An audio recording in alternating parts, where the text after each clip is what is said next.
Ladies and gentlemen, we're back with Real Deal Talk. Yeah. So I've been doing the sound lately. People are actually, somebody commented last week, they were so excited I'm doing more of my sound. So, ladies and gentlemen, we're here today with Brian Tinney. My guy right here I met through Awaken Church, as you could probably imagine. A lot of my guests are coming from Awaken, from the community. And he was actually ran into each other at a party recently. And the way I'm doing it, I have a long list of guests that's like hundreds of people. And then when I get a nudge that it's their time, I can just feel it, right? So I run into Brian at a party, and he says, "Hey, dude, I need a mattress." I says, "All right, get in my store." So he comes in the following week. And, of course, I set him up with a ridiculously crazy zero gravity, dual action, vibrating sleep system. Right.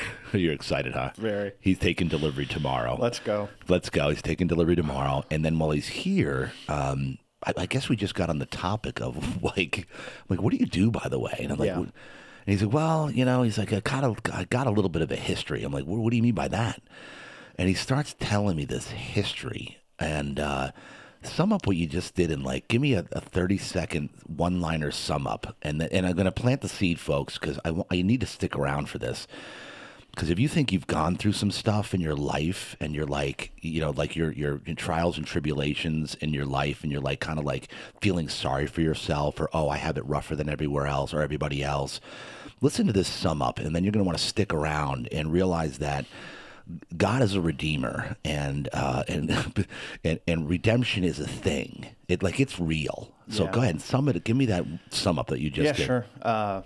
Thanks for having me on. Yeah. So I was telling JD, I grew up as a liar and a thief and a forger and a drug addict and a sociopath. I was bordering on psychopathy. I was telling him my parents had me tested twice to figure out what the hell was going on with me. And I met God in a really dramatic way, facing life in prison for the second time in 7 years. So in 96, I was facing life in state prison, and in 2003, I was facing life in federal prison. Okay, so that's it. That's the teaser you're going to get right there. Did you hear that? Like, I want to dig already, but we're not digging yet. Okay, so hold on. First, we're going to get a word from our sponsor, and that also is me and my wife, Rachel, with our company, Real Deal Sleep. Which is actually how Brian ended up here, kind of indirectly, and came in for a mattress, and I heard his story. I said, all right, you're coming in. So booked him 2 weeks later. He's here in front of me. We're about to dig deep into his story, and people are going to be blown away by this one, man. I'm just telling you. But anyway, Real Deal Sleep. If you want to support the show financially, Real Deal Sleep pays the bills around here. So, first of all, if you're watching the show, or for those who are watching and listening, I can't thank you enough from the bottom of my heart. You have no idea how much it means to me when people DM me, text me, pull me over, like wherever I'm going, tell me they've made it, that they've been inspired by the show. People are coming up to me in the gym, like big meatheads that are like, dude, I love the show. They're inspired. I can't thank you enough. It's just knowing that around the clock that this show is making an impact and a difference means everything in the world to me, and it drives me. It gets me up in the morning and makes me continue doing what I want, getting me wanting to do what I want every day, and just being completely fulfilled by it. So I can't thank you enough. So share the show, write a review if you can. Give me feedback, give us feedback, give my guests feedback, because my guests, nothing's better than when my guest sends me a DM of a screenshot of somebody that sent him a text message saying, your story changed my life. I'm now getting off this medication, or I'm now going into recovery, or whatever it is. Send them. If we're inspiring you in some way, let us know about it, because that's what keeps us going. And then if you want to support the show, once again, realdealsleep.com. You can come in, book an appointment with me. I can set you up with a killer sleep system. Or I have mattresses that are a couple $100. I can service anybody, guest beds, kids beds, pillows, sheets, mattress protectors, you name it. We've got it. Real Deal Sleep, ladies and gentlemen. So there you go. There's my plug. All right. Got to pay the bills. And you've got to pay the bills around here. Mom ain't paying the bills anymore. That's right. Seriously. So anyway, here we are back with Brian Tinney. All right, Brian, here we go, dude. Let's dig into this. I can't wait for this, man. This is going to be crazy. And I love and I'm making kind of light of your story because you're like kind of laughing about it. Yeah. Which is, that's the crazy part to me, is that like the things that he told me, and he's just kind of like talking about it like it's nonchalant. But Brian, that's part of healing, right? Yeah. That's part of getting through your journey, is being able to talk about it. Yeah, it can't be Like if you're not over it, you can't get through it. Like Yeah. yeah. And you're not going to actually, form into who you were, designed to be and why you were put here. Like the impact you're supposed, because we're all supposed to make an impact. Yeah. Like that's the name of the game here. And I made an impact before I got saved, that's for sure. Yeah. And now that, now that I have a different purpose, I'm making a different impact. that's right. Yeah. So, all right. So let's go back. Born and raised. Where were you born and raised? Fort Lauderdale, Florida. Fort Lauderdale, Florida. Yeah. Florida. Florida, loved it. Yeah. Loved it. All right. So talk to me about childhood. What was going on there? You said you were very early on diagnosed with stuff. And Yeah, so my dad worked out of the country. He worked in South America, and he would be gone for weeks or months at a time. My mom was somewhat around, and I mean, it was the early 70s, right? So we just kind of did what we wanted. I mean, we left the house or I left the house early in the morning, would come back at night, just running around barefoot, kind of doing my own thing, and kind of always been on my own, a bit of a loner. I've got brothers and sisters, but didn't really grow up in relationship with my folks. My dad, he did the best he could. He worked hard. He provided for the family. But he came out like his dad was an absolute nightmare. Oh, yeah. And and he was abusive, and they ran his mother out of town and told him she was dead. He didn't find out till he was 50 that his mom was alive. what? Yeah. So just all kinds of nonsense going on in his childhood, and abuse, and so he did the best he could, right? Like he Yeah. didn't know how to be a dad, but he knew that he had to provide. So he worked his ass off to provide, and almost killed himself trying to provide for the family. Did you say they ran his mother out of town? Yeah. What does that mean? So he grew up in this little town outside of Chicago, Spring Grove, Illinois. Bring the mic in. There you Yeah. go. There So in Spring Grove, Illinois, and his dad and his grandmother, when him and his sister were really young, like it was just a little town, and they spread rumors about her and said a bunch of nonsense about her, and ran her out of town, like divorced her and said goodbye, and then told my dad and his sister that she was dead. Told him she had died, and he grew up his whole life and didn't know she was alive. Like his dad was a bit of an alcoholic, and it's funny because my oldest daughter just brought me a copy of my grandfather's obituary because he became a Franciscan brother, and it talked about how much he loved to drink and he was a little bit abusive, and it's probably what killed him. And it's like, yeah, well, no kidding, he was a big jerk, and he was a jerk to my dad, and he was, when he would come to visit, it was just he would not terrorize the family, but everybody knew that Grandpa Frank was not somebody you screwed with. And so they ran her out of town. He grew up an orphan, basically, and so he never learned how to be anything close to a dad. He's was very introverted, much like me. Not quite as cold-hearted as I was. Yeah. But he did the best he could. But we grew up kind of without a dad, and then but I was always having a good time. I was always pretty bold, and I never really have processed fear like other people do. I'm more calculated, and so if I thought I could get away with something, X% of the time, and then if I wouldn't get away with it, what were the consequences? And so then it's like, well, consequences aren't going to be very much because I'm a little kid, so might as well just do the thing. So, I was like riddled with ADD, couldn't sit still, and started cutting school at a really young age. Like I was skipping first grade. And so we would have to ride our bikes or walk to school, and my brothers and sisters would go, and I would turn around and head back to the house, sneak into the garage, grab a fishing pole, go across the street, and do some fishing and eat my lunch. And Mom was out doing her thing, and Dad was out of the country, so who cares? And what'd your dad do? What was he traveling for? He sold. He worked for OMC Corporation. He sold either he was in the CIA and a spy, or he sold outboard motors into South America. Yeah. Yeah. So one of the two, because when we were kids, he was in the Navy, he was in cryptography, and then he learned Russian and Spanish, and then he got out of the service and was into South America when all the coups were happening and all that stuff was happening down there. And he never talked about what he did. He never talked about his time in the service. He never talked about what he did with OMC. So when I got a little bit older, I was talking to my brother, like, we started looking around when he was in South America and all these coups were happening. And then all of a sudden we just had to get out of Florida. And we left Florida and headed to Missouri, to Branson, Missouri, this little tiny nothing town in 79. And so he either sold boat motors into South America or he was in the CIA. So I can tell you right now, he didn't sell outboard motors. Yeah, he might not have. He might not have. I mean, all the other stuff of him going to South America at the exact same time as the coups, but then having to leave Florida. Yeah.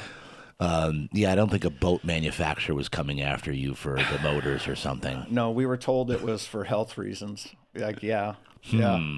Wow. Yeah. So, but we were, I remember as a kid, my toes kind of pointed in, or I walked with my toes kind of pointed in, and my dad said I was pigeon-toed. So he got me the Forrest Gump braces, the steel braces with the black shoes. No way. Yeah, expected me to wear those to school. So that didn't happen. I put those near a tree and walked off, and I was cutting school because, school was slow, and they expected you to sit still, and when you didn't, they had a hard time with it. So it was just easier not to go. Yeah. There was a neighbor kid next door, Timmy Vaughn's, one of the only names I can ever remember. And me and that kid he was a little younger, and we used to run around and get into trouble a little bit. And Timmy and I got put in handcuffs when we were 5 or 6. I'd taken the neighbor's boat. So there's a canal across the street from where we lived at this cul-de-sac. And I was cutting school one day, and they had a little rowboat. And supposedly there was an alligator in the canal somewhere. And so I took the rowboat and was kind of rowing up and down the canal trying to find the alligator, just, having some fun. And Real fun. I didn't find an alligator. Sounds like lots of fun. Well, I don't think it was supposed to be a very big alligator. And I was in a boat. We used to walk and swim in that canal. We had rock fights across that canal with the other kids. Yeah. And so the neighbors down the street had told my parents that I cut school and took the boat. And so, I don't know, Timmy and I were laying outside. There's drainage ditches that run in front of the houses. And we were laying in the ditch with white plastic spoons, scooping up mud and flipping it at the front door of the house. Oh, jeez. And they could see us through the window. Like, we weren't hiding. We thought we were hiding. And then all of a sudden a police car rolls up, and we're just laying there flipping mud at a house. And so he wanted to scare me. And so he put me in handcuffs, but I was skinny, man. I was always skinny tinny. And so I had to hold my hands up like this so that he could put the handcuffs on so they wouldn't fall off. Because if I put my hands down, they'd just fall off. And walks me down the street to my house and knocks on the door. And my dad opens the door, my mom or whoever it was. And there I'm standing in handcuffs. And apparently that was supposed to bother me or scare me, but it really didn't. Like, nothing happened. Yeah. So what I learned at a real young age was you can end up in handcuffs and nothing bad is going to happen. So I did. That's what you got out of it. That's what I got out of it. Most kids would be frightened, crying. Yeah, I don't frighten like that. Like, I always measure consequences, always measure outcomes. I'm always been super calculated and super calculating. And that's what, originally started them thinking we might have a sociopath on our hands, or a psychopath, or whatever level of that scale I fell on. Yeah. Because I never had remorse for anything I did. Ever. Wow. Yeah, most kids would be frightened with the handcuffs. You were like, whatever, nothing's going to happen to me. Right. There's no consequences. And, when you take somebody who's incredibly bold, doesn't process fear properly, and then there's no consequences, it's like, well, what do you think's going to happen? Yeah. What'd your dad do? Was he pissed? I don't remember. Like he wasn't around. So how long was he going to be mad? A weekend, and then he had to leave town. He was doing special ops for the Yeah, CIA. So yeah, right. He had enough stuff to worry about, right? It's like, but even if he got mad, he was leaving in a few days. Yeah. So, and my mom was incapable of disciplining me. Like, what's she going to do? Yeah. She tried to spank us, and it was a joke, right? Like, you can't hit hard enough to do anything. And I think my dad probably, I don't know if he ever spanked us. Yeah. Because he got physically abused, so that wasn't something that he went to, right? Which is, frankly, usually that continues. Right. Like he went the other way, yeah. which good for him. It's great. Yeah. Great for you too. Yeah. Well, maybe it would have done. Maybe it would have done. Yeah. Maybe it would have prevented where you went. I don't know. You can imagine with my mouth and my boldness, I ended up in a fight or two. So yeah. Oh my gosh. Yeah. All right, keep going here. Yeah. So did you ever find the alligator? By the way. No. No. I mean, it's funny because like I don't even know why, but we had rock fights across that canal, and I don't even know who those kids were. Right, like it was just us kids on our side of the canal, those kids on that side of the canal, and we just pick up rocks and start throwing them at each other, and trash can lids for shields, metal trash cans, before they had plastic ones, and you're out there like a warrior with your shield, but I would always drop the shield and grab a handful of rocks, and I got my head split open, and I mean 5 or 6 times. Wow. Yeah, I mean it was just stitches. Yeah. But you end up in the emergency room and bleeding, and mom's crying, and. Yeah, I was the stitch master. I had like hundreds of stitches as a kid. Yeah. Like everything I did required stitches. Right, yeah. Yeah. And then I figured out super glue. Oh, wow. Oh, yeah. Super glue is amazing. You don't need stitches anymore. Oh, jeez. Like I've glued myself. Freaked the crap out of my wife, too. Like you just glue it, Because that's what they actually glue it now. They don't use super glue. I was in Mexico 2 months ago. We were building houses for some kids down there with a program that goes down and builds houses for people, and as a charity. And I sliced my hand open here with a box cutter. And we're in Mexico. We're down south of Ensenada, and there happened to be a market nearby, and they had crazy glue or something loco. Yeah, and, something loco. Right, and I had 3-inch, laid it open deep, and was able to glue it shut and keep working. Freaked people out. Oh my God! But they learned, what do you do when you're in Mexico and you cut your hand open? Yeah, you super glue it. You loco glue it. You loco glue it. Yeah, I mean, of course. All right. Why not? Yeah. So Florida was a lot of fun. That was my carefree days. What age did you get out? When did you have to get out of there? So we moved out of Fort Lauderdale. We moved to Hollywood when I was 7, and we stayed there till I was 9, and then we moved to Missouri. Okay. Anything at like 7, 8, and 9? Like, did you terrorize any? Yeah, like I was always stealing. Always stealing. Yeah, like I mean not always, but I was always on the hunt for whatever I needed to get into. But also like we didn't have a lot. We grew up poor. Yeah. There wasn't a lot of food in the house. I remember when food stamps were actually food stamps that you had to tear out of a book and pay for stuff at the store. And, so I saw other people, other families that had plenty of food in the house. And I thought, well, I can get that. Yeah. Right. So either establishing friendships with people that had those things and then being able to access those things through those people. But those relationships were there was always a purpose for forming a friendship and a relationship. It was never just for the sake of friendship or relationship. Actual friendship. Yeah, no, because I didn't figure there was much need for people. Yeah. Right. Much need for and also I didn't trust people. So I knew how untrustworthy I was, and I couldn't imagine that other people were more trustworthy. Kidding. So and so you were basically exploiting relationships to just get something, more or less. Yeah, and I might not need it now, but I was pretty sure I was going to need it in the future. And so everybody that I had relationship with was just they were cataloged and they were inventoried and they were there on the shelf in case I needed something or. Yeah. No, I get it totally. Yeah. Wow. All right, so you get to what did you go to? Was it Wyoming? Where is it? No, Branson, Missouri. So Missouri. we went from like Miami, Florida to Yeah. Branson, Missouri. Oh, geez, that was a big change. Big.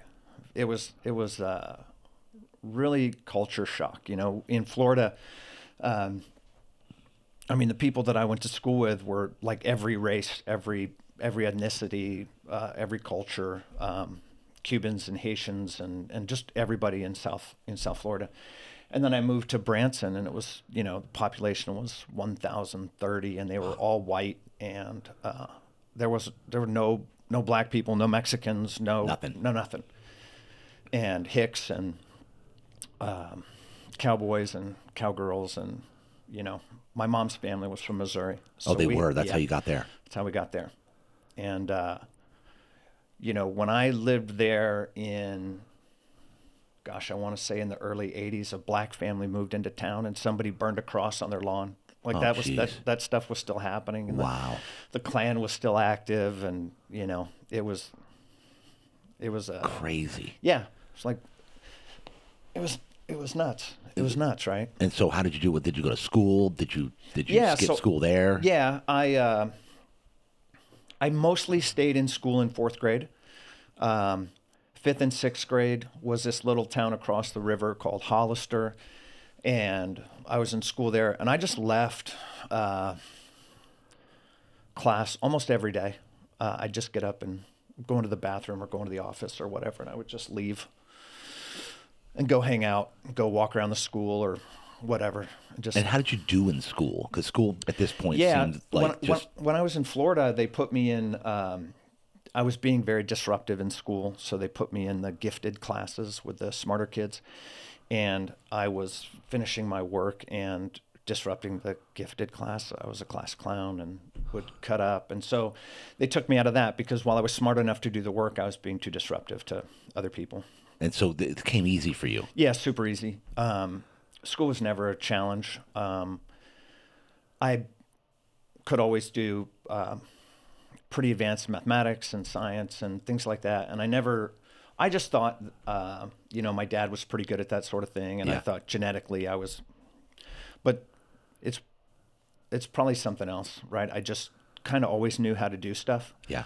Not just school, but like same with computers and IT or whatever. I've always kind of been able to just sit down and do things without having to learn it first. Yeah. Which was good and bad. It really served me well when I was doing, crime. And I've always been very analytical and strategic in my thinking. And so the thing that I really enjoyed about being a criminal was that there was just always risk, right? You were always on the edge of something, right? Like there was always an edge, there was always excitement. And if you're not smart enough, you're going to jail. Yeah. And so it was always, guys think they're smart, but they're not risking anything. And if you think you're smart and then you're risking jail, well, now something's on the line. And so it added that extra kick, I guess, to everything. Wow. I grew up, I wanted to be a criminal mastermind kind of. That was Where did that come from? Like at what time in childhood did you say, ooh, did you watch a movie? Did something inspire you? It was fun.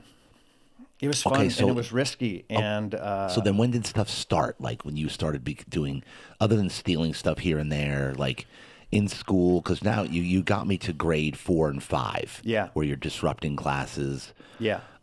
Give me to, where are we after middle school, high school? When did things really heat up? So I got my first felony conviction when I was 12. 12? Yeah, for grand theft. And because I stole a few $1,000s. From where? A restaurant I was working at. I started working when I was 12 as a busboy at a 5-star Greek restaurant down on the lake in Branson, and because you could work summer jobs there because it was a tourist town, and the population in the town was 1,000 people, but during the summer there would be 500,000, 250,000 people in town. Wow. And everybody worked. So I got a work permit, which was awesome because I could go to school during the day and then go down to the lake and work at night, and I could work till 10 or 11 o'clock. and then my folks would pick me up. And I learned a lot working at that restaurant. So, white shirt, black tie. And it was all about service and not being seen. So you had to be sneaky and good. And so, somebody takes a sip of their water, you slip in and pour a little bit. Someone opens a cracker, you slide in and take the wrapper off the table. Somebody pulls out a cigarette, you bring your hand in from behind them, you light their cigarette. You could smoke in restaurants then. Yeah, I remember that. And so I learned how to be, how to anticipate people's needs and fill that need. And then what happened was the customers started tipping me directly and not the waiters, or tipping me more than the waiters or whatever. They were tipping the waiters, but they always handed me something extra. And so I found out, really quick that anticipating and providing that level of people's needs was profitable. And it's the same in manipulation. It's the same kind of thing. If you identify where somebody wants to go and you can take them there, then you can get a lot from them, even if they don't want to give it. But I also got to stand around and listen to grown-ups talk about all kinds of stuff. And so I was just, I'm like a sponge. And so I just absorbed. I love learning.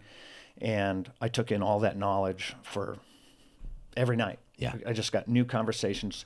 You hear people talking about business and relationships and kids and strategies and all kinds of stuff. And my mind would just take those ideas and run with them, right? And that was the thing, like, you want to be a super villain. Well, there's a lot to think about there. And my mind was always a very active place, still is, and have a hard time calming it down. So there's not a lot that you can think about that's going to challenge a very active mind constantly. Yeah. So crime was one of those things that there was just never an end to it. You could just think and think and think and strategize and refine and strategize and refine and strategize and refine and then test it. And I was a kid, so there wasn't a lot of other things that I could do. Right. What about sports? No sports? When I was 13, I started boxing. But nothing earlier than that. No baseball, no football, no soccer. No, like I have a hard time with baseball. Like I can't throw a baseball very good. Yeah. I can hit pretty good because I'm really flexible and I could wind up and generate a lot of power. But volleyball, as I got older, played a lot of beach volleyball. But I somehow lose track of the ball. Like I don't know. I lose track of the ball when I'm supposed to be doing something. Even my buddy'd set me for a spike, and I'd jump up, and it's beautiful. And if it's up there too long, I don't know, start looking around and miss the ball or something, right? I'm just too easily distracted. But I liked, as I look back on this, I joined the boxing squad, and I loved working because you belonged to something, right? You had you had people around you with a common goal, and you're all in that fight together, and the restaurant gets busy, and you're just slammed, and you're working your ass off. And at the end of the night, you're celebrating in a way with the guys that you just crushed it with, right? Yep. And so that became my sport. And so I started working in the restaurants. I started like I said, as a busboy, but pretty quick I worked my way back into the kitchen as a dishwasher and then as a cook. And at 14, I was cooking. Wow. And I loved dishwashing, just leave me alone and let me do my thing, and they could pile the work on and I would grind through it. And so you liked that better than actually out in the front serving the customers? Yeah, I did. But didn't you make more money getting the tips? I did. But I liked it in the back. For a couple reasons. One, dishwashing, I could do it without thinking about it, so my mind could always just be free on whatever I wanted to think about at the time. So it was, I still enjoy washing dishes, actually, as a way to just let my mind process stuff. So it's interesting how that happened. Plus, the camaraderie in the kitchen was really different. And at the end of the night, they'd set up shots, and you could drink, and you could do coke, and you could do all these things. And it meant something to the kitchen staff, the dining room staff. They didn't do all that stuff. Like they just cleaned up the dining room and went home. Yeah. The kitchen staff partied afterwards. And were you doing blow at that age? 14, 15, I think I did. With the kitchen guys? Yeah. That's where it started? Yeah. Yeah. I mean, I was drinking long before that, but yeah. You were drinking like what, 12 and 13? At 12, the Greek restaurant was different. That was great because at the end of the night, we could go into the bar and we could make ourselves a cherry Coke, right? We couldn't have alcohol, but it was like you worked hard and you could go into the bar and sit and have a drink, a kid's drink. Yeah. And that was great. But at 13 and 14, it was drinking alcohol. It was have a beer. It was do a shot. It was, started playing poker at that time, with the kitchen staff. And still love poker. It's the only place left I'm allowed to still be deceptive. Legally. God's not going to come down on me for bluffing, but my game is all bluff. It's all bluff. Yeah, it is. Like I never have a hand. So if you want to, I never have. It's hard. It's hard to make a hand in poker. If I ever played, I'd be like you. Yeah. Because there's not enough money that can get me upset. Right. Like, so I don't care. Well, like, I don't know. I still don't get upset. Oh, do you really? I was playing last night. I was playing online last night. I lost like $400. I was so pissed. I'm like, what the hell? Isn't anybody on to you by now? Like they know you're always bluffing? Yeah, well, I actually wasn't bluffing last night. That's what made it tough. It's like when I lose with a good, like I don't mind losing my bluffs, but when I lose with a good hand, somehow I feel like I'm somehow entitled to win. It's an absolute joke. Hopefully your poker players won't watch this. Well, we're gonna sell you out. Yeah, it's fine. All right, so go back here. Go back now. Give me the thing where in the kitchen, you said 14. Did they say were they trying to get you to do lines before that? No. And they never tried to get me to do anything. It was just there if I wanted it. And probably I was smoking pot by then at 13. Yeah. And it was funny because up until the time when someone offered me pot, I said I wouldn't smoke pot. Like my sister, I'd known that she had done it and had been for a couple years, and it wasn't really anything that I was interested in. She was older than you? Yeah.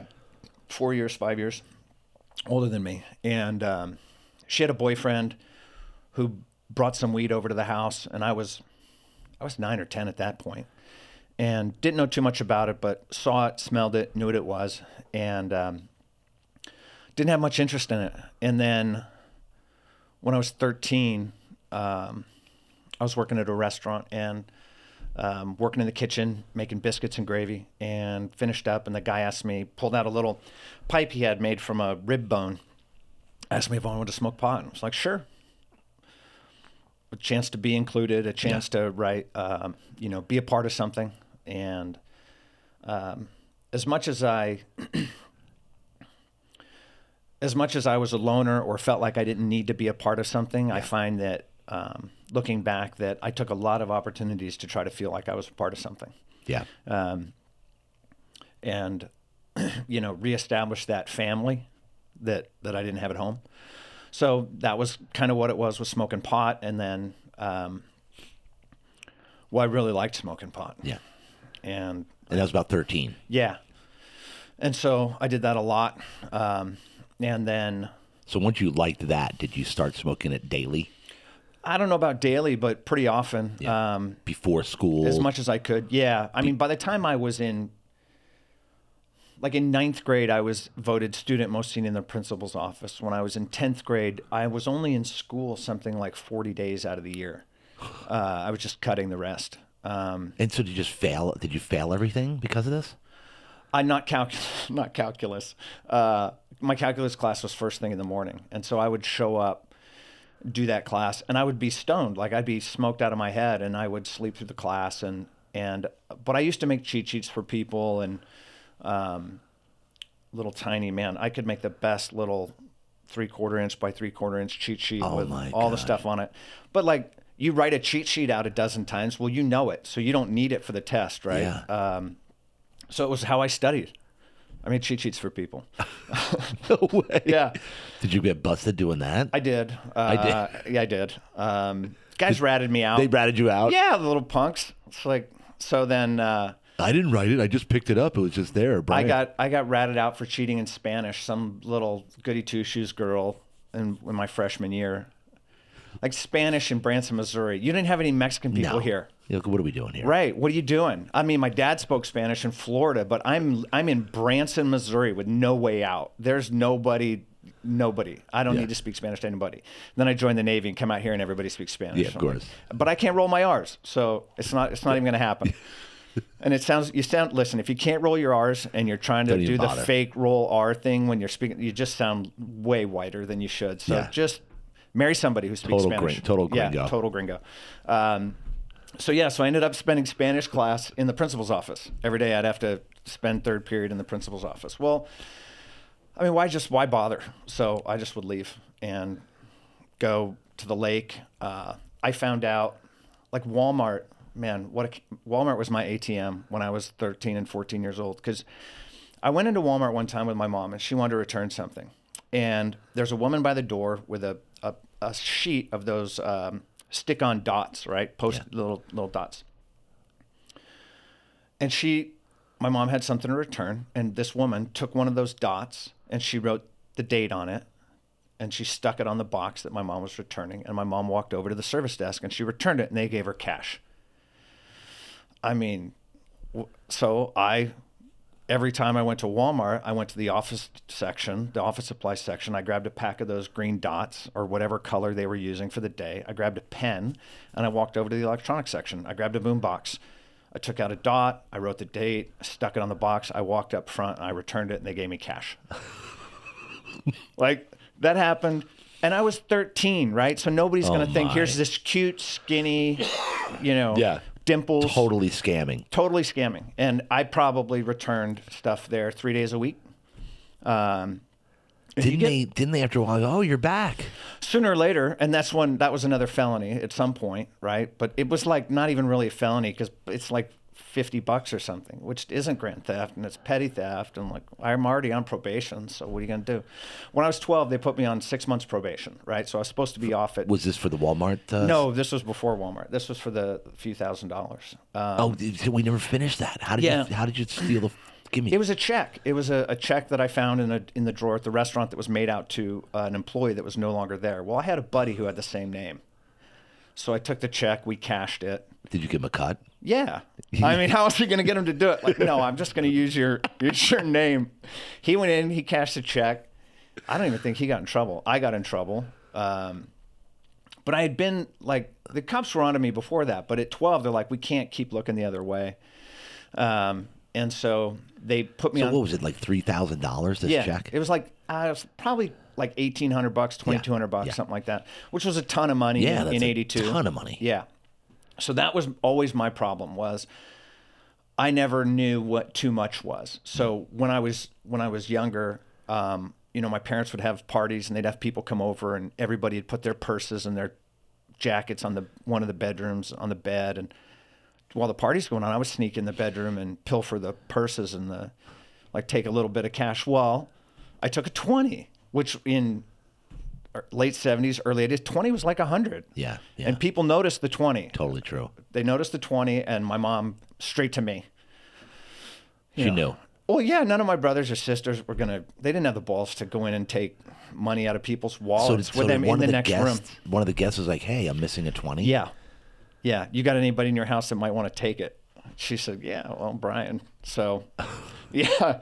So I had to give the money back because I hadn't spent it yet. But they noticed properly. How long was that operation going for? A while. Before you got caught? A while. So you're doing 5s and 10s? 1s and 5s. Keeping it small so they don't But I didn't know. I didn't know how much a 20 was. I just it was all they had. So... That was the only thing in their wallet. That was the only thing in their wallet. Of course they noticed.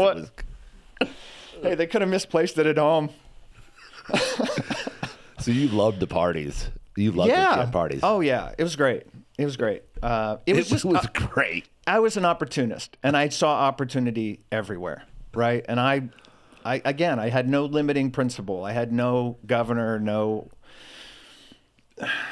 sense of proportion. Right, everything I did tended to get out of hand. Okay, so give me the check thing. So the check thing, you cash it. How did you guys get busted on that? Well, the restaurant, that person showed up to pick up their check, and the check wasn't in the drawer, But is this person that's getting paid? Like, yeah, for they'd gotten wages? fired. They'd gotten fired or they'd quit, and it was like their a last severance check check? that was sitting there. And I mean, it sat in the drawer for a couple weeks before I took it. So you gave him an opportunity. I did. I'm like, it was. What was sad was my mom worked. So she worked there? I got her a job there. Oh, Lord. So I started working there. I got my mom a job there. I got my brother a job there. And because I was crushing it. Like, I did work hard and I did perform. And she was a hostess. And but she charged us for gas money. Like, that was my mom. What? Yeah. I got her the job there. Then she charged us for gas money when she had to drive there anyway. Yeah, What? she was my mom and money. What do you mean, to drive you there? Yeah. Like, we were sharing the gas money for her to drive to the job that I got her. That doesn't make any logical sense. She was my mom also looked out for herself. Let's just say that. Let's just say that. Yeah. So Okay. it didn't come from nowhere. Oh, my Yeah, she God. charged me and my brother. Yeah. Yeah. And So- were you guys like, Mom, wait a minute. This isn't making... I got you the job here. You Well- should be paying me. she's like, we're all going to work, so we should all pay. I mean, All right, so then how they go... The person comes So in, the- the check isn't there. yeah, so they go to the bank, they find out, who cashed it. I guess his ID or I don't know. It was a small town. Like, there weren't that many people with Right. that name in that town. Right. It's like, hey, it was some 15-year-old kid came in here and cashed an $1,800 check, and that was his name. Well, there's only one other 15-year-old kid with that name in town. So, they called him up, and then he just pointed right He ratted you. straight rat, Yeah. which I would expect. I mean, of course. It's not going to take the rap for you. no, he's not going to take it by himself No. because he didn't work at the restaurant. How did he get his hands on it? What do you do? Break into the restaurant? They're going to charge him with breaking and entering. It's like, no. All I did was cash the check. So they came to you and said, yo, Yeah. would you try to deny it at first? Yeah, they arrested me outside the movie theater. Like, I was And you what, 12, 13? 12. Yeah, 12. Almost 13. So they were outside the movie theater. Yeah, so I would go and, watch a movie and either sneak in or pay for one and then watch a bunch. Love movies, always have. Yeah, me too. And, so my mom told them where Did I they was. handcuff you again? Yeah, handcuffed me again. Took Were me to the you little thinking, police station. here we go with these cute little handcuffs again? Yeah, I mean, I'm 12. I know what happens when you're 12. Nothing. Right? There was no juvenile hall in Branson, Missouri. They didn't have schools. Like, they just took me in. They took me to a judge in a nearby town. They put me on 6 months probation, and that probation lasted 6 years. Like, I was on it until I turned 18 because I would reoffend. And they're like, well, this time you're going to what? What are you going to do to me? I'm a minor. So You were a nightmare. I was, so much so that my folks disowned me and shipped me off to when your dog bites someone Yeah. and they say, oh, we took him out to a farm to go run wild and be free. Yeah, that's what they did to me. We took Brian out to a farm. It literally dropped me off at a farm in Rolla, Missouri. What age was this? 15, 15? 16. No, 16, because I had my driver's license. Man, when I got my car at 15 and a half, got my license at 16, and it was on. Like, now I had absolute freedom at 16. And How many other times had you gotten busted between 13 and 15? Like, why did you keep going on probation? Why did it keep extending? because I kept getting caught with weed or stealing or... Did you ever get caught at the Walmart thing? The Walmart operation? I don't think so. No, that was clean. Well, okay. was I clean. never got arrested for it, but I think after a while they're like, you're not allowed to return anything else here. Like, I think that this was before cameras even, right? Yeah. There weren't cameras at Walmart. But again, small town, same people working, same kid coming in, returning the same boombox, 6 times or whatever it was, whatever I could find. It's like, what's small and worth $50? Because, for $15 you could rent a boat out at the lake, and there was a liquor store out there that would sell you beer, or you could just steal it. Or you just steal it? Yeah, like, we used to go into the liquor store, and it was so easy, right? So there were a few liquor stores, and they would stack up their empty boxes by their full cases of beer. And so you'd just walk in and say, hey, I'm moving. Can I grab some boxes? And they'd say, yeah, they're in the back. And you'd walk back. You'd grab a case of beer, stack 3 or 4 empty boxes on top of it, and walk out. So we had a case of beer. Brilliant. Yeah. Like I thought really smart, like really high-end stuff. And so, I was really proud of that. Beer. I was proud of the beer. High I was end. proud of Walmart. I was really proud of the grift that I came up with. Did you have a group of friends or that you would fill in on this, that tell about your operations? No, because people couldn't be trusted. But I would share with them. So my little brother, actually, Kevin, we used to run together. And so I would drag him along with me, and then I could be the distraction, and he'd stick a bottle of whiskey in his jacket or whatever, and we'd get out of there. I'll see who was your partner in crime a little bit. Yeah, he was the main reason. Kevin was a good kid, and he's the main reason that my folks said, like, you're out. Like, you're taking Kevin with you now. I moved out when I was almost 15. Kind of moved out and was living with some guys that I was working with, and At the restaurant. yeah, and we're living in this mobile home. Now, when you got caught stealing at the restaurant, did you immediately get fired? Yeah. My mom didn't though. She had to go to work pretty embarrassed. Oh, wow. Yeah, like that's Brian. Like, what are you gonna do?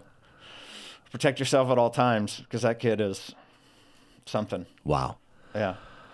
All right, so keep going here. Yeah. Now, you keep going. So now, 15, you basically left the house. Did they drop you in the middle of nowhere? What's the? Yeah. So I was running pretty amok. When I got my car, all bets were off because there were just no restrictions anymore. I bought a car when I was 15 and a half in anticipation of getting my license. I bought a 1971 Chevy Impala. It was a big green tank, man. And you could slide that car around the turns and slam it into a tree, and it didn't care. And, we just had a blast. And I thought I was way cooler than I was. But still, I was a 15-year-old with a car and money. And that can make you popular. Oh, yeah. And it did. Like, there were... it made it easier to take advantage of people. It made it easier to manipulate. We threw parties. I could drive to go pick up weed and alcohol. And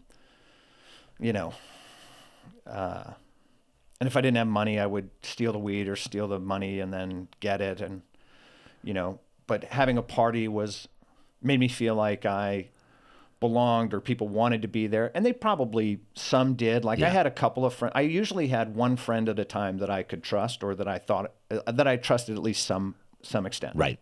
But only one at a time. And a couple of times, things would get so out of hand. There was a guy next door, Mike, was a good friend. He was a couple years older. They moved in from Oklahoma. They were there for a couple years, and then they moved back to Oklahoma. And his mom told my mom, it was because of me. They're like, Brian is corrupting Mike. He's getting him in trouble. You guys have a party at the house. We're out of town. Somebody went through this sliding glass door. The cops are always there. Like, we were getting in some trouble. And so they moved out of town. They moved back. Like, I had two families that moved away because of my behavior.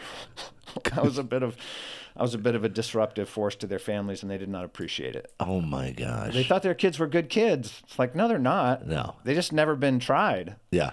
Like, they just haven't been correctly corrupted. Well, if they were good kids, you couldn't corrupt them. Right, that's true. Right? So, like, you don't know who they are because they've never had an opportunity to really show who they are. Right. But I gave them an opportunity to show who they were. Look, kids want to do wild stuff, and it was, And it's cool. It was cool. Yeah. Like, people going through a sliding glass door at a party, drunk, was cool. Yeah, really The cool. cops showing up and breaking up the party was cool. Right. Like, everybody knew that the cops showed up and broke up the party. So, and it was my party. So that was... Yeah, you're a legend. Yeah, I guess so. Yeah. Most likely to end up dead. And all right, so when did they say, that's it, you're out of here? So I was 16. I'd had my car and wasn't really living at home, but I was dragging my little brother around, and he was 14. And what's your dad saying about all this? So when we moved to Missouri, my dad's schedule, like he started an insurance company, right? And he was selling insurance. That's what he said. Right. So he was on the road selling insurance Monday through Friday. He would leave Sunday night, set up appointments for all week. He would leave Sunday night and he would come back Friday night or Saturday. And so he was gone all week. Like he was only home on the weekend. So again, what are you going to do? Yeah. How are you going to discipline me? Are you going to try to correct me? You're never here. Like you're not a dad. We don't have a relationship. Yeah. So you don't really have any authority over me. Like I've been working since I was 12 years old, right? And we didn't have any money. So anytime I talked about wanting something, he said, you want something, get a job and earn it. Well, I did. And once I started doing that, it's like, well, I'm a man now, screw you. So. Yeah, what's he going to do? What's he going to do? He was gone, right? And then when he came home, like he didn't want to be around. Like he had a week of quiet, like by himself. And he comes home to 3 boys and a girl. And I'm one of the boys, right? Like riddled with ADD, can't sit still, loud, like it was not a peaceful, serene. It was mayhem. It was mayhem. And there was always something going on with me, right? There was just always a poor guy. Poor guy. He did not deserve. That's why he was leaving every week. Yeah. It wasn't insurance. Who could blame him? We used to have 2 different dinners. My mom would make dinner for us kids and we would eat together and then dinner for them because he couldn't sit at the table with us. Are you serious? Yeah. Yeah. Because she's just crazy. It was nuts. Well, and like when I was younger in Florida, like I said, we were poor, right? So like we had bad food. Like dinner would be like lima beans and a slice of ham or some nonsense, or tuna fish. Yeah. Like I don't eat tuna fish. Yeah. It's disgusting. And they'd stuff it in a green bell pepper. Like, what is that? You take a bitter, nasty pepper, you stuff fish in it, and then you serve it with lima beans. Or like I'd walk in the door and smell pinto beans in a crock pot and be like, man, I'm out of here. There's a reason I chose restaurants to work in, right? Because you could eat whatever. But yeah, we were forced to eat it, right? We had to consume it. Had to consume it. We did. So like I could swallow a whole serving of peas in one bite without chewing it. Like just put it all in my mouth, swallow it whole. Like good enough, and I'm out. Like screw you. Oh my gosh. So all right, so you got to 15 or 16. You've been on probation for like years. Yeah. So I came home from partying, and my dad. Now at this point, you had done coke. Yeah. No, were you doing it regularly? No. Coke was tough to get. Weed was easy. It was like $20 for a quarter ounce or something like that. Pretty inexpensive. And you could always rob the pot dealers too if you're out of money. So, I did that. Robbed my dealer, poor guy. Went to his freezer when he wasn't home, walked in, took out all his stuff, went home, had a party. Like, not smart, because like when you steal weed and then have a party in a small town, everybody knows that you know. So did he know it was you? Yeah, but what could he do? Like, you couldn't don't prove it. Even if he could, like, if you want to fight, like, we all have guns. Yeah. And he wasn't, like, he was just a pot dealer. He wasn't a hard guy. Yeah. Like, he wasn't a badass. So he just had to kind of take it, We all had guns. Right. I mean, it was Missouri, right? Everybody, and I'd been in fights, right? And I don't get hurt in fights. Yeah. I could just fight. Everything slows down for me in a fight. It's nice. Yeah. It's nice. It's nice. It's nice. You don't panic, Yeah. Fights on the street, fights in prison, fights in the Navy. Like you just end it as quick as you can. Yeah. And I was pretty mean. Like other people would use an appropriate amount of violence. Yeah. You'd go overboard. Yeah. Yeah, I didn't. There's not, what do you mean the appropriate amount of violence is all of the violence. Yeah. So that not only do I end this fight, but you don't ever think about fighting me again. And neither does anybody who hears about this fight. Wow. Yeah. And those happened in when you were teenagers as well. Yeah. Yeah. So my dad always told me, like, if somebody tries to have a fight with you, walk away. And if you can't walk away, end it as quick as you can. Like, that was good advice. Yes. And so I only had a couple of fights in high school, in school. And one of them was, kid was giving me a hard time. Donnie something, little punk.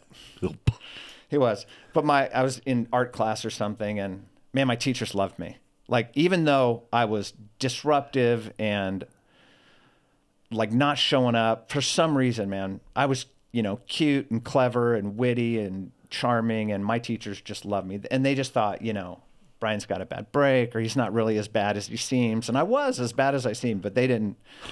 And Donnie, like, grabs me in the hallway and spins me around and reaches back to hit me. And before he hit me, I probably hit him 3 or 4 times and hit him in the throat and, just ended it. And, of course, went to the office, and his parents came in. I don't even know if anybody showed up for me, but my art teacher did.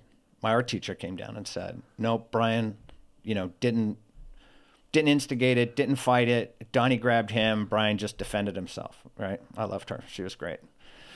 Wow. Yeah. So that was my last fight in school. Yeah. Right. Some fights outside of school. Prison, obviously, there's going to be some fights. So I'll get. So I'm 16. I've been running amok. I'd, almost hurt some people, and I come home from a thing, and my friend Jimmy was there, and he was my one friend at the time. We used to go out every night and smoke pot and take his grandmother's car out of the driveway when she'd go to sleep. He lived with his grandma. We'd roll the car out of the driveway and bump start it down the road and just go and have fun. And so he's there, and my folks said, "Hey, we're going to visit Uncle somebody," right? So Kevin's there, Jimmy's there, my mom and dad, not my other brother and sister. I don't know where they were. So we drive off. We drive, 3 hours into the middle of the sticks, and we pull up to this farm, and I'm like, "Well, the hell is this?" And they said, "Well, this is your new home. We made you a ward of the court, and you're here for, lose my number." So I got This was your mom and dad? my mom and dad. Yeah. At 16? Yeah. I mean, I had it coming. Like I said, I was certainly, the liability was starting to come down. They were worried about them getting in trouble for stuff that I was doing, and they were trying to protect Kevin. Kevin was 14 at the time. Kevin, by the way, hasn't had a drink since. My little brother. My mom started taking me to Alcoholics Anonymous meetings when I was 14 years old. 14? Yeah. Yeah, sitting in AA meetings with all these old drunk hicks that literally there were guys there that somebody would say something offensive, and this one guy would take out his pistol, take out a bullet, write his name on it, and say, "I'm going to kill you after the meeting." He did that half a dozen times. Never actually shot the people, but he was offendable. But, wow. But man, did I meet, that's not the environment you want to put me in. I heard all the drunk stories. I heard all the party stories, the thieving stories, the how not to get caught. People are talking about what they did and how they blew it. And I learned a lot. You were taking notes. And I refined my game, right? I learned how to do better. Do better at being bad, And so I 14. Yeah, 14, sitting in Alcoholics Anonymous meetings, listening to these guys tell their drunkalogs and recite their slogans. And did you have to admit that you were an alcoholic? Hey, I'm Brian, I'm an alcoholic. Yeah. I mean, whatever, that's what you did, right? Yeah. And I could always play the game, right? I mean, I could cry if I needed to. I could fake emotion if I needed to. I never felt a thing. There's no remorse at all for what was happening. No. Zero. No, and I never felt like my folks dropped me off at the farm. I grabbed my shit and walked inside. I wasn't sad. So it said, "This is your home. Yeah. You're a ward of the court. Yeah. You live here now." It's like, okay. Lose my number. Yeah. They'd already tried to take me they took me to the prison in Jefferson City, Missouri to do a Scared Straight thing, right? So tour the prison. What age was that? 15, 14. Okay. Yeah. And so I toured the prison and I talked to guys that were in there serving life. And I thought, well, you must have screwed up, man, because be smarter and you won't be caught facing life, right? Funny thing is, you know, a few years later, I was facing life in prison twice, actually. So, but that was your thought process. Like, yeah, it didn't work. Like looking at them, like you're just dumb. You just didn't do this the right way. Yeah.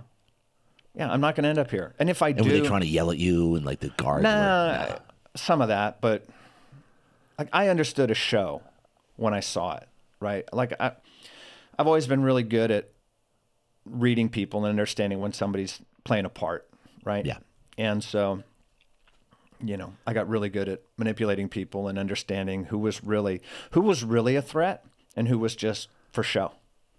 And then, okay, so get back to this thing where you're dropped off. Yeah. Like, what was this? Who was So this there? was a halfway house where there were guys coming out of prison. There were guys, like I was one of the youngest guys there. There were older guys, right? Not juveniles. This was not a juvenile facility. This was a facility for grown-ups.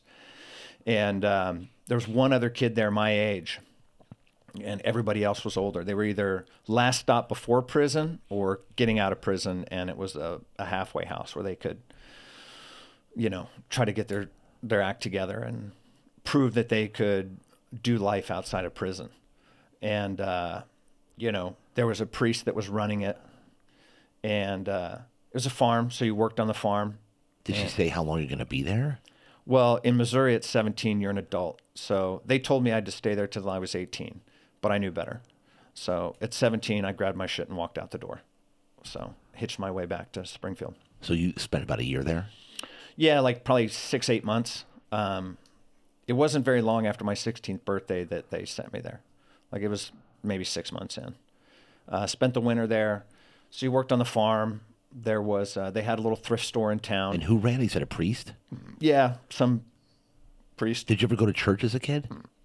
Yeah, I was an altar boy. Like I grew up Catholic, and so An altar boy. yeah. Wow. At 12, I started being an altar boy at a Catholic church, which meant they had real alcohol because they do real alcohol for communion. You could, they have. At the Catholic Church, they have little stations around the church where they have candles, and you can go and light a candle and pray for somebody. Right. And they have a little donation cup there, and you can put some money in to pay for the candle. Well, that was my money supply. So I would serve and go do the mass. And it was way better being an altar boy than sitting in the pew, right? Because sitting in the pew, it's a hardwood pew. You got nothing to do, nothing to distract you, and it's just this ritual, right? Every week, same routine, same pattern, up, down, kneel, up, down. Up, I remember that. Yeah. So, but like, if you're serving, well, there's something to do, right? And so you get there early. You could take a drink. You could serve, right? And when you were an altar boy, you got this unearned honor and morality, right? Like people just assume that, well, you must be a good kid. You're an altar boy. And you could just hide right there. And, you know, like I lived my whole life doing that. But afterwards, when you're cleaning up around the church and whatever, I could just walk by, grab $5 or $10 or whatever's in the thing. And my parents would head home, and there's a little pathway you could walk down the hill and up the hill, and there was a liquor store and an arcade. And so I could serve at church and then get out of church around 11 and walk over to the liquor store and get a drink and play video games. So, wow. Yeah, I was not serving the church. No. God and I wasn't doing him any favors. You know. And we're laughing, but this is nuts. Yeah. All right, go back to the halfway house. What did you do? Like you just settle right in? Yeah. Like were you thinking about operations you could do there? Like how you could steal from the guys there? Like where did your mind go on that one? Because you couldn't leave the property, right? Yeah, I mean, it was a big farm. So but you're in the middle of the nowhere. Like, where are you going to go? Like there were no cell phones at this point, right? Everything was a landline. There were no Walkmans, right? Like it was just, so you could walk out on the farm, and so you could find time to yourself. I guess we did have some sort of music. Maybe cassette tapes and Walkmans were then, because people used to listen to music in their rooms. Because we're like mid to late 80s at this point. We were 86. Yeah. 86. And so there were, but it was kind of a big deal to have one. I didn't have one, but people there did. So I made a friend, always try to make one. And nice to have somebody that you can at least have somebody watching your back a little bit. Yeah. So choose wisely, you know. So I found somebody that was similar to me, a little broken. Family had turned him out, and so, you know, find a kindred spirit, and then give them a sense that you're going to be like this, right? Even though I knew that, like, you're just here to watch my back. Yeah. I'm not going to watch yours. Well, if it serves me, like, I'm not going to let anybody screw you over too bad because you're the guy watching my back. Right. So, like, I am going to look out for you to some extent, but not for the reasons that you think. And so, yeah, so found somebody to hang with, and, you know, I can survive anything. So, and then 17. Yeah. So at 17, I just grabbed my stuff and left. They couldn't do anything about it. Yeah, they could yell at me, but I was gone. Like, they can't. Where'd you go? Back to Springfield, back to Branson. My dad was in Springfield at the time. My parents had divorced. They had. So they separated when I was a kid in Florida, and then they divorced when I was, I don't know, maybe 14. Then they got remarried when I was like 16. And then they divorced again a few years later. Wow. So. Interesting. Yeah. So they, like, I heard someone it may not be appropriate. I heard someone at Alcoholics Anonymous meeting. This woman was talking. She's like, she had married the same guy twice. And she said, don't ever do that. It's like taking a bite out of the same turd twice. I was like, yep. That's how it was for my folks. And did you go to AA, like? When I had to. Like, we had to go to meetings at the farm, you know. No, at the farm, you drinking at all? You find alcohol somehow? From time to time, but, like, if I didn't have it, it was no big deal. Yeah. It wasn't like a physical addiction or anything like that. Didn't smoke weed when I was there because it was, you know, tough to get. We didn't have any money. Didn't really have the opportunity to meet people that were doing it or establish a relationship enough to get it. So I just didn't do it. And then when you drove back to Missouri or wherever you were, parents had divorced again. Yeah. Where'd you live? People I'd worked with, got my place, started working, bounced around a little bit. Did you talk to your mom at all? Were you talking to her at this point? No, No, I wasn't really talking to anybody. I mean, they disowned me. So they literally disowned you. Yeah. I became a ward of the court. So they were no longer my parents. So screw you. Like, I don't know what we have to talk about. So, when I was Had they threatened you up to that point, saying, "Hey, we're going to disown you if you"? No, I didn't know. That came totally out of nowhere. Like, seriously, I thought we were driving to go visit my uncle, and we got there, and it's like, "This is your new home. You're a ward of the court." I'm like, "Okay, all right." I mean, we didn't really have a relationship anyway. Yeah. And so I didn't expect them to behave in a way that I had heard parents were supposed to behave. I didn't trust them. They didn't trust me. We didn't have any kind of relationship. So it was, you know, it wasn't a thing. I wasn't sad. Like, I had no emotional response to it. But I'd never had an emotional response to anything. Like, I didn't actually have a feeling until I was almost 40. Like, there was a situation where people would say, "Oh, I feel this way," or whatever. But I actually had a feeling in my body. Actually, the first time I was 35.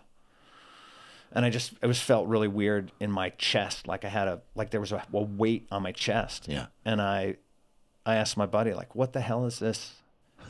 And he said, emotion. Yeah, it's what he said. He's like, "Well, your wife just divorced you, so you're probably feeling sadness." I was like, okay, well, that's what that feels like. And then again, at like 40, my wife was leaving with my daughters, and I felt like butterflies. Like, I understood what people had talked about that my whole life. Oh, butterflies. I don't know what you're talking about. Like, that's just nonsense. But a physical feeling in my body didn't happen until I was 40, like 35 and 40 years old. So I went through, so they dropped me off. I grabbed my bag and walked inside and set up for, did my time at the camp. You know, I knew how to keep my head down and not get in more trouble. All right, so you left there, you come Yep. back to Missouri. Tell me about the fast forward to where you just started getting into more deeper criminal activity. Yeah, I mean, so when I got out of there, I didn't have a lot of prospects, but my whole family had been in the Navy, and I thought, well, hell, I could join the Navy. So I went to the recruiter's office, took the test. I didn't finish high school, obviously. I left in 10th grade. You left in 10th, so you didn't even have a GED. No, well, I got my GED at the farm. They required us to get our GED. So that was one of the cool. things I did there. So they drove us to somewhere. I took the test. I passed it. I was done. Like, it wasn't hard. So same thing for the Navy. They took me somewhere, take the entrance exam. Yeah, I the did ASVAB. yeah, so I did really good on the ASVAB. Almost aced it. Yeah. But I couldn't do. They said you can do whatever you want except nuclear because you need a high school diploma to enter the nuclear program. That's right. I So got off for the nuclear as well. Yeah. So I became a sonar tech, operating and fixing sonar systems. And Like so, AW? Yeah, ST. ST, okay. Yeah. Oh, yeah. Did it change to AW? Surface. No, that's aviation warfare. Okay, got it. Yeah. Okay. So joined the Navy, came out here. They flew me out here. I was 18, like 2 months after my 18th So birthday. how the hell did you make it in the Navy? Or didn't you? No, well, so... Like, how can you possibly go from that life Man, I did so good for so long. Well, that's not true. to That's the not true. Navy, I was where you are controlled?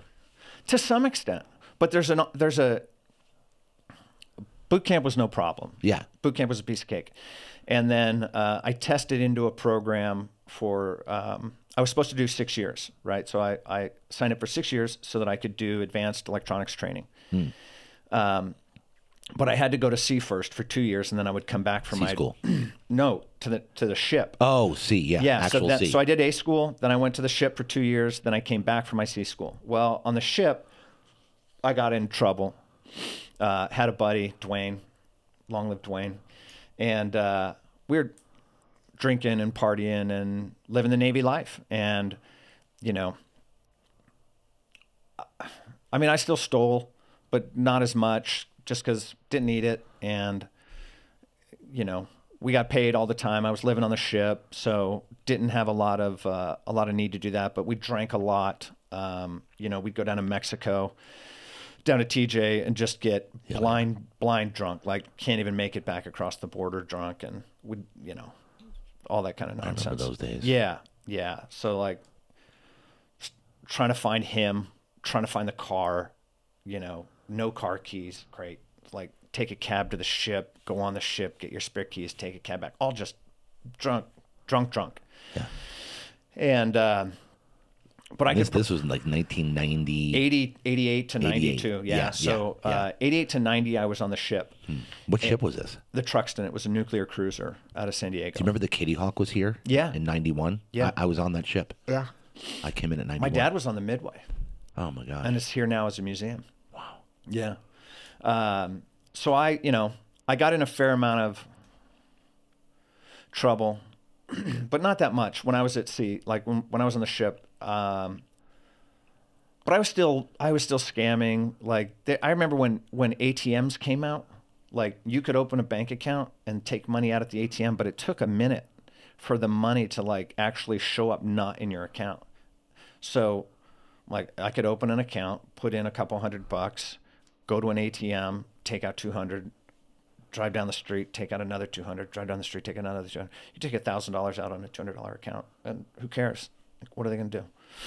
And I did that sort of stuff, and just nonsense, right? Just for, you know, no particular reason, I guess. Yeah, because you could. Because I could, and there were no consequences. Like, there were just no consequences. All right, and so did you make the full 4 years in the Navy? So no, 6. It was supposed to be 6. So I managed 2 years on the ship, but I'd gotten in trouble. I'd done some things, and when I went, they transferred me to sea school back at the anti-submarine warfare base here in San Diego, and they sent me with my service record. And I'd always been a forger. I'd always been they say copy paste with like Photoshop and all that stuff, but it used to be that you actually had to copy and paste, and I used to do that. So like, photocopy it, trim it, glue it back on, take another copy, and you could forge any document. And I've been doing forgery stuff since I was a kid. Forging checks, forging my mom's signature, forging whatever.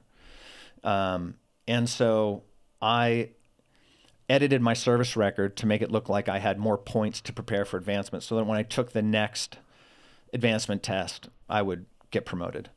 And I did that, and I took the next advancement test, and I got promoted. And I gotten into they had a very difficult. It was the most difficult school they had at the time, and that's what I got into for the sonar system that I was training on. It was brand new. It was super tough, and it was about a year long, and like 90% of the people that entered it failed it. So there's a lot of risk to it. And if you failed, you still had to do your extra 2 years. So the deal was, if you sign up for 4 years, you just do 4 years. But if you want the advanced training, you got to agree to extend to 2 more years. Right. So I agreed to extend for 2 more years. I got into that school. Well, during that school, someone introduced me to meth. Ooh. Yeah. And I remember the first little tiny line I did of meth that was like an inch long, and just, it was so small. And I mean, a year later, I was doing lines as long as my arm and rocks you could pave your driveway with. This was in the military. Yeah. Yeah. I got out of hand fast. So the small line, you were like, whoa. I loved meth. I mean, yeah, I did. So this was a guy that was in the military. Yeah. He was in school with me. And in school. Yeah. He was in school with me. He didn't survive the school. I still finished at the top of the class. Where did he get the meth? He just... I don't know. know. But he was like, I lived... He's like, dude, check this out. Yeah, try this. He lived near Escondido. And we just like up for days. Everybody in Escondido had meth. Eventually, yeah. Like by the time the police started Escondido was like the meth capital. Yeah. Yeah, it was super easy to get, right. Super cheap. Yeah. Guys just made it in their bathtubs. One of my other guests was the same area. Yeah. Yeah, it was nuts. So then how often were you doing it once he introduced it to you? About every day. Oh my gosh. Yeah. And morning, noon, and night. And I would go days and weeks without sleep. But I was still performing in this school. And I was outperforming the other students. And this guy was doing it morning, day, and night as well? I don't know. I think I passed him right away. And pretty soon he was like, man, I can't do what you're doing. Like, he was probably just still doing a little bit. Yeah. He managed to keep his marriage together. And you weren't married at this point. I right? was. So I met a very nice girl who had no business marrying me. She thought I was a nice guy. Mm. And I was young. I mean, I was 19 years old or something like that, 20. And we got married very young. And I met her when I was on the ship, so it was before I started doing meth. And but I was, partying and doing other things, and still taking advantage. I'd get restricted to shore duty because I got in trouble in the Navy, or restricted to the base, and you had to do stuff, you had to work or do whatever. Well, they put me on security patrol to patrol the barracks. Well, I just go through the barracks and check and see who left their lockers open and just take their shit. Like, that was. You don't put me in charge of patrolling security. Like, I'm the guy that just stole everything, right? It was dumb. These people had no sense whatsoever. The guy that's stealing stuff, let's put him in charge of watching for other people that are going to steal stuff. Right. Right. Oh, Lord. Yeah, man. just walk through all the They just gave you the keys. Yeah. So dumb. What else? I mean, what do you expect me to do? What do you expect me to do? I haven't changed, You just caught me. And this is my consequence. I sleep on base for a few months and oh my gosh. Did you live off base with your wife? Yeah. So we lived in Escondido. And the base, what, North Island? No, so either the ASW base in Point Loma, the that's right. Warfare base in Point Loma, or 32nd Street. When I was on the ship, it was 32nd Street. Okay, yeah. So we lived off base. Yeah. And now here you're doing meth. Yeah. Did the wife know you were doing meth? No, I was doing meth and smoking pot with a neighbor. Didn't she notice that you were out of your mind? Because when you're up for days, man, you're just squirrely. So I got a second job. I got a night job working at a convenience store to cover, because then I could just be up all night. It's like, babe, we need some extra money. Like, the Navy didn't pay a lot. So yeah. She had a horse, and so we had expenses and bills and things like that. She worked. So that was my cover. Like, we need the extra money. So I go work at the convenience store. Stole from there too. Figured it out. And so now, okay, so how long did you make it with her?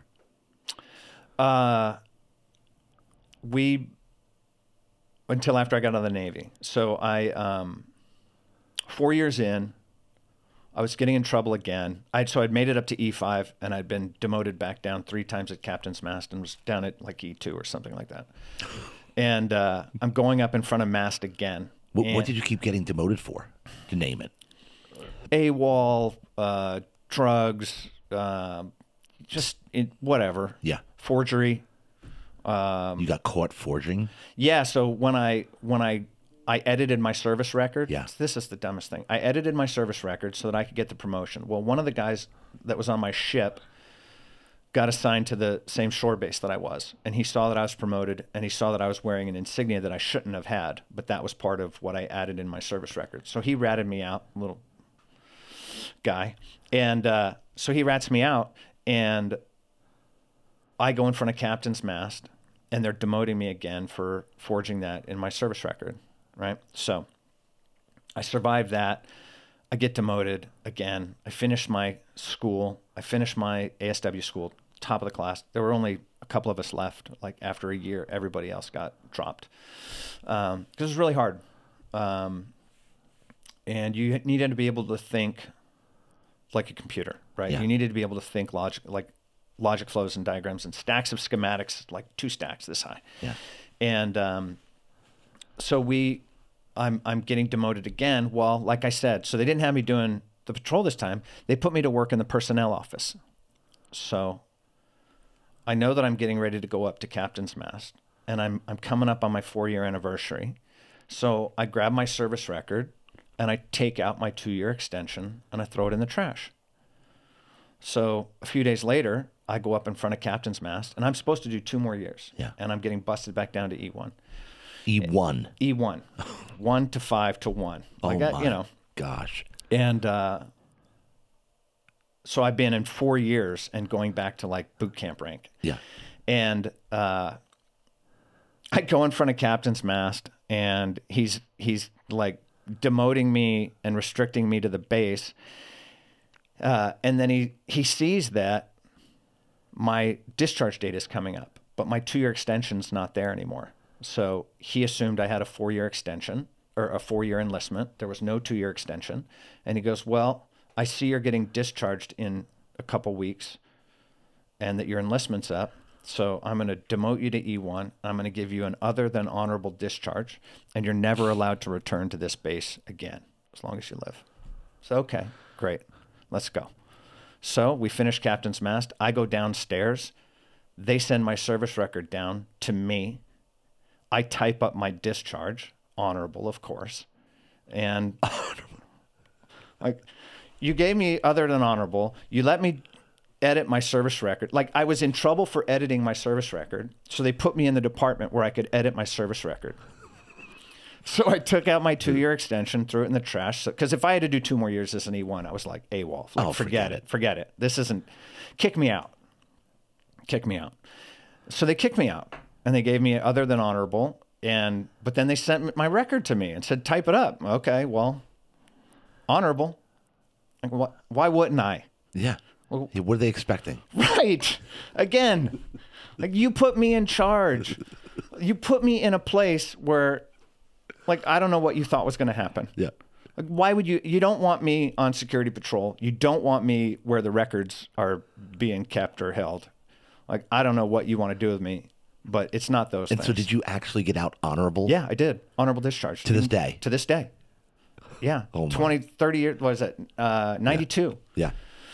So 30 years? 31 years, yeah. Yeah. So statute of limitations got to be right up on all this stuff. Yeah, hopefully this podcast doesn't.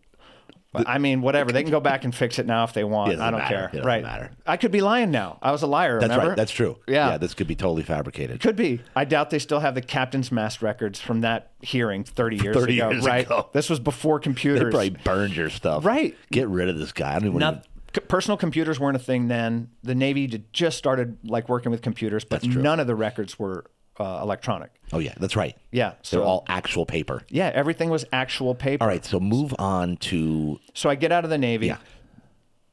I'm spiraling because I'm doing a lot of meth. My wife was pregnant. Were you drinking a lot of alcohol too? Not as much. Like, Yeah. alcohol and meth don't really mix. Ecstasy and alcohol, that's a different story. But you know, meth and alcohol wasn't a thing. And I wasn't doing good, and I knew it, but like I didn't know how to get out of it. You got divorced? Not yet. Like we'd moved from Escondido to Oceanside. My wife was pregnant. I was still doing meth, but I was trying to do something, right? I was smart. I got a job doing some electronics work. And that's when I'd first started doing computers, or networking. Like someone asked me if I thought I could network some computers together, but I hadn't smoked pot in probably 15 years. And, someone said, "Hey, you want to smoke some pot?" And I said, "Yeah." So that was a mistake, because with meth, you're just going, like you're just up here all the time, right? So I smoked some pot, and I was riding my motorcycle from Escondido to Oceanside along the 78, and everything just slowed way down, right? And I, for the first time in years, got a really good look at what was happening in my life, the person that I was, the people that I was harming, and the amount of meth that I was doing, and just all of that. And everything got very slowed down and very real. And I was able to take a look at kind of what was actually who I was and what I was doing. And I pulled over on the 78 in the center divider and took my helmet off and just sat there for a few minutes. And I made a decision at that point that I was going to do meth until it killed me. Because I did not, like, it was just so much to try to put back together, and I was tired of hurting people, but I didn't really see a way out. And I knew that the amount of meth that I was doing, pretty soon it had to kill me. Like, it just had to. Yeah. But turns out hard to kill. And you're doing lines the size of your arm. Yeah. Like, and like other people were having really bad reactions. People were dying, and people were,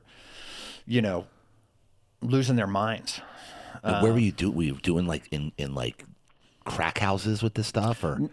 No, like, it's funny. I was in crack houses when I was 14. Like, I'd skip school, and we'd drive up to Springfield and walk into a crack house, and people are just laid out on mattresses and shooting up and doing all that stuff. But I got the meth, and I'd do it at work, or I'd do it, like everywhere. Everywhere I went, I did meth. And you were sniffing it the whole time? Did you ever start shooting? No, I never. I wanted to shoot it, but I figured that would probably be the end of it. Yeah. When my wife was pregnant, like, we would go down to Kaiser because she was having trouble with her pregnancy anxiety. Gee, I wonder why. And like, I would get down there and go in the bathroom and cut a line. I would do a line on the way down on the rearview mirror. I would, like, I just always... She saw you do this? No, she never saw any of it. Like, I was good at hiding, right? So nobody ever saw anything. And people would think, well, something's going on, but they have no idea what. But after my son was born, he was like 2 weeks old, and she'd had enough, and she left. And she had a friend who had a boyfriend that I knew was in Alcoholics Anonymous. And I called him. This was in May of 92, 2 months after I got out of the Navy. And I called him, and I just said, I need help. Like, I got to figure some shit out here. And family just left, and just everything fell apart. And so he came over, and we talked, and I started going to Alcoholics Anonymous meetings. I didn't want to go to Narcotics Anonymous because a different vibe. Yeah. And I just didn't identify with the whole druggy culture, even though I did all the drugs. Yeah. So I managed to sober up, and that was in 92-ish? 92, yeah. But like 6 months later, I got arrested for another felony. So you got off the meth? I got off meth, yeah. Quit drinking, quit doing drugs, but didn't quit stealing. Didn't quit scamming, didn't quit, you know, I tried to do better, and I did to some extent. Like, I found things to occupy myself. I found a couple of friends that I could hang out with and throw cards all night long with, and, you know, just run around, and still kind of ran amok, but in a less destructive way, right? So stay out all night, just drive down to Mexico, find a beach, go walk, explore, cliff, climb, whatever. Met a guy, and we started playing beach volleyball together. Every Sunday we'd play for 6 hours, man, and just slam it. So I found things to keep me busy every night. And, you know, but still got arrested 4 or 5 times over the next few years. For what? Theft, mainly. Yeah. Like, give me some of your worst, like, what was theft? How? Well, either stealing from, so I went to work for NCR. Yeah. And I would just take hard drives and then go sell them at a computer resale store. But sooner or later, they figured out that hard drives were missing, and they had cameras. So there was that. And, you know, I got probation. And that, you know, I was trying to do the right thing then, kind of. Yeah. As much as I knew how. But if money got tight, and I didn't know how to manage money. Like, I had no respect for money at all. Like, because I just could always get more. Right. Like, from the time I was a little kid, I knew how to get money. So I could work hard and get it, or I could take it. Like, there was just money laying around everywhere. Yeah. And you could easily manipulate people into giving you stuff. You know, forge invoices and send them, and do fake business sales, and people just. So what was the first thing that got you in big trouble? So in '96, so I'd stayed sober for a few years and was hanging out with this girl, and we became very good friends, and we hung out a lot, played volleyball together, played cards together, and we'd both been sober for almost 5 years, but we just decided one day that we were going to drink. So we grabbed a bottle of whiskey and drank that. And then, I mean, within a week or two, we were doing meth. And, you know, she was very much like me. Not quite. Like, nobody's... like, she was bad for her group, I guess. Yeah. You know, and her parents had a rough time with her. So we had a lot in common there. She was a little bit younger than me. But we started doing meth together, started living together. And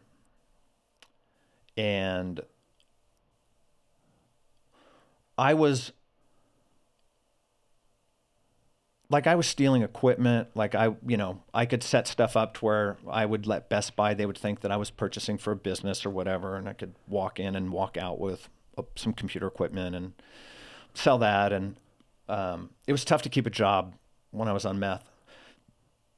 But I started doing identity theft. So credit card fraud. Yeah. And this was in '96, right? It was before the internet was a thing, and electronic records and electronic transactions. And so people just wrote their credit card numbers everywhere. Yeah. And there were a few different stores where you could go into their dumpster at night and you'd find receipts with tons of credit card numbers. C&R Clothers used to, their tailoring slips, when you would take your suit for tailoring, they would write your credit card number on it, your name, credit card number, your address. And then when you picked up all your clothes, they'd take all those receipts and they'd bundle them up and they'd throw them in the trash. So like, I walked over to C&R and I grabbed a little small grocery bag out, and it had 100 credit card numbers in it. Well, if you do a little research, you can find out which bank the credit card is from by the first 4 numbers, and then you can find that customer service number, and then you can call that customer service number and put in the zip code, which was also on the receipt, and they'll tell you when your payment is due, what your balance is, like all this stuff. So then you could just start using that card, and you knew that if the payment's due on the 15th, you can find out, do they pay it off every month? Are they carrying a balance, right? All this stuff. So I had a few hundred different identities set up, and I didn't use all of them, but it was still fun to do. Like, it was something to occupy my mind and my time, and you know, I could do meth and create fake IDs. And I had a, you know, there were a few people that we ran around with, her brother and some other people, and someone got in trouble for something, and the cops ended up at my house, and or actually, Frankie and I were doing something, and outside of a business in Carlsbad, and cops rolled up, and I had a gun in the car, and I was on probation, so I wasn't supposed to have a gun. I should have said it was Frank's. He was a minor at the time, would have been no problem. But so they found me with a gun, doing, you know, up to no good, and went to the house and found all my stuff and all the IDs and stolen equipment and you know, files and files of people's credit card information and all this stuff. And so they arrested me, of course. I went to jail and bailed out, and then it didn't seem to fix it. All right, so a month later, I got arrested again for. So did you get tried for that? Did you? While I was waiting trial, I got arrested again, which they don't like. So you got busted, got out on bail. Yep. How'd you get on bail? Paid 10%. Okay. So funny, the bail bond agency that I went through, they just loved me.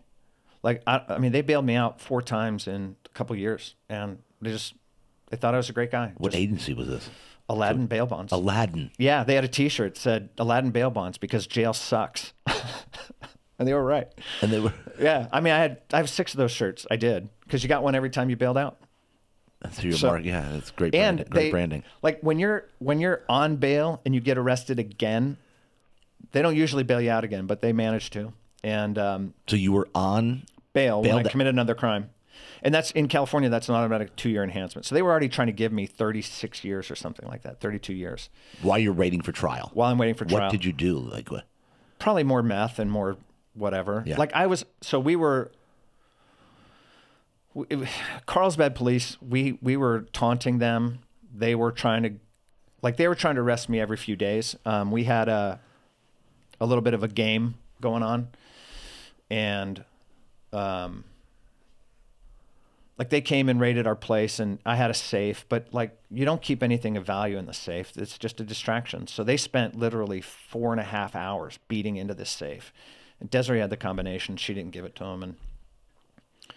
And they finally, like, they think they got all our stuff, and they're going to rearrest us and everything else. And they finally pry this safe open, and there's just nothing in there. And she just laughed at them. And then she gave them the code. And they punched in the code, and the door opened. Like, we were just taunting them, and they were trying to, like, they had me arrested on a Friday at a holiday weekend to try to make sure that I would spend just over nothing, right? Like, just charges. So they could put me in over the weekend, so I'd have to spend the weekend in jail, and they knew that I'd get out. But my lawyer was good, man. I was out by Friday at 2:00, and I called him up like, hey, just want to let you know I'm out, and not going to spend the weekend in jail, you piece of crap. So, yeah, so we were pretty defiant, but her mom kept ratting us out, like, oh no, they're here. They're there, because the cops would go look for us. And so yeah, so they found us with drugs and other stolen property and little things, right? And so they wanted to give us a lot of time, a lot of time. Yeah. And I was getting ready to leave the country. Like, I was out. I'm like, I'm not doing 30 years, and I'm smart. I can go anywhere. I can survive anything. So pack your crap. Let's go. We're out. We're out through Mexico, and we'll end up in Europe. We'll go somewhere, right? We're just out. But it turns out she was pregnant, and and she liked her family. Like, she thought she wasn't that hard. Yeah. So she still wanted, relationship. And as much as exciting as things were with me, it was just not going to be great. So I was in a spot like, well, I mean, I'm not doing 30 years. So, and you're pregnant. Me in prison for 30 years isn't going to do you any good. So you can join me or you can stay with your folks, but either way, I got to go. And I was packed up and ready to go. And I got a call from my lawyer, and he said, hey, the judge that hates you is on vacation, and the DA that hates you is on vacation. And the judge and the DA that are sitting in, I know them. And I can get you a 2-year deal. So you'll do 2 years in state prison. You'll serve a year, serve 13 months. But, you know, you'll do 2 years. He's like, can you do that? I said, hell yeah, I can do that. He said, be here in 15 minutes. I was there in 15 minutes. Like, just like that, signed the deal. And when the judge and the DA came back the next week, there was nothing they could do. Like, deal was done. I'd been signed, sentenced, and headed off to state prison for a year. Wow. Yeah. So that's nuts. Yeah. Like super favor. I still don't have any idea how that happened. But thank God it did, because that would have sucked, right? Like I'd have had to leave. Yeah. You're done. And, so it meant that I could serve a year and get out and try to rebuild the family. Right. And I did. I spent some time at Donovan, which is the maximum security in San Diego. And then I went up to that was the 13-month stint. Yeah. So I started there, then went up to Northern California to a fire camp where they teach all the firefighters, all the inmates that are going to be firefighters, and because prisoners fight fires in California, there's some of them. Yep. So I went up there, but I knew I didn't want to fight fires because that's hard work, and I don't want to be out there scraping ground. So I became a clerk. I knew how to type. I've done computer work. I was proficient. So I walked into the sheriff's office, or the marshal's office there, and said, I'll be a clerk for you. And they're like, can you type? I said, yeah, about 80 words a minute. And they said, show me. And I did. And they're like, you're hired. So then I worked in with the officers, which meant that I had access to things that the other inmates didn't, which made me valuable in the inmates' eyes, which meant that I didn't have to play the bullcrap games as much, like the inmate games between race and everything. Because it was super, at Donovan, there were race riots. At Jamestown, there were race riots. People getting their heads stomped in and stabbed, and,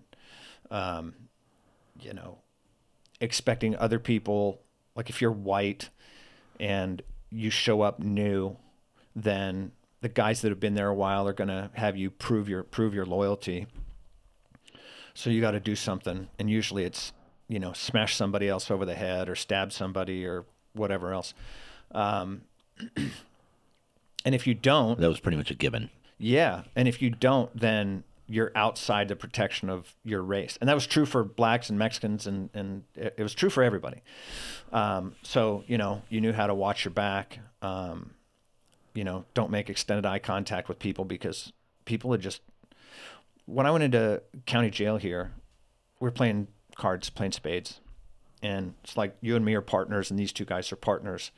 And we're playing, and this guy here reaches over and knocks this guy out, knocks his own partner out at the table, just smashed him in the face and knocked him out.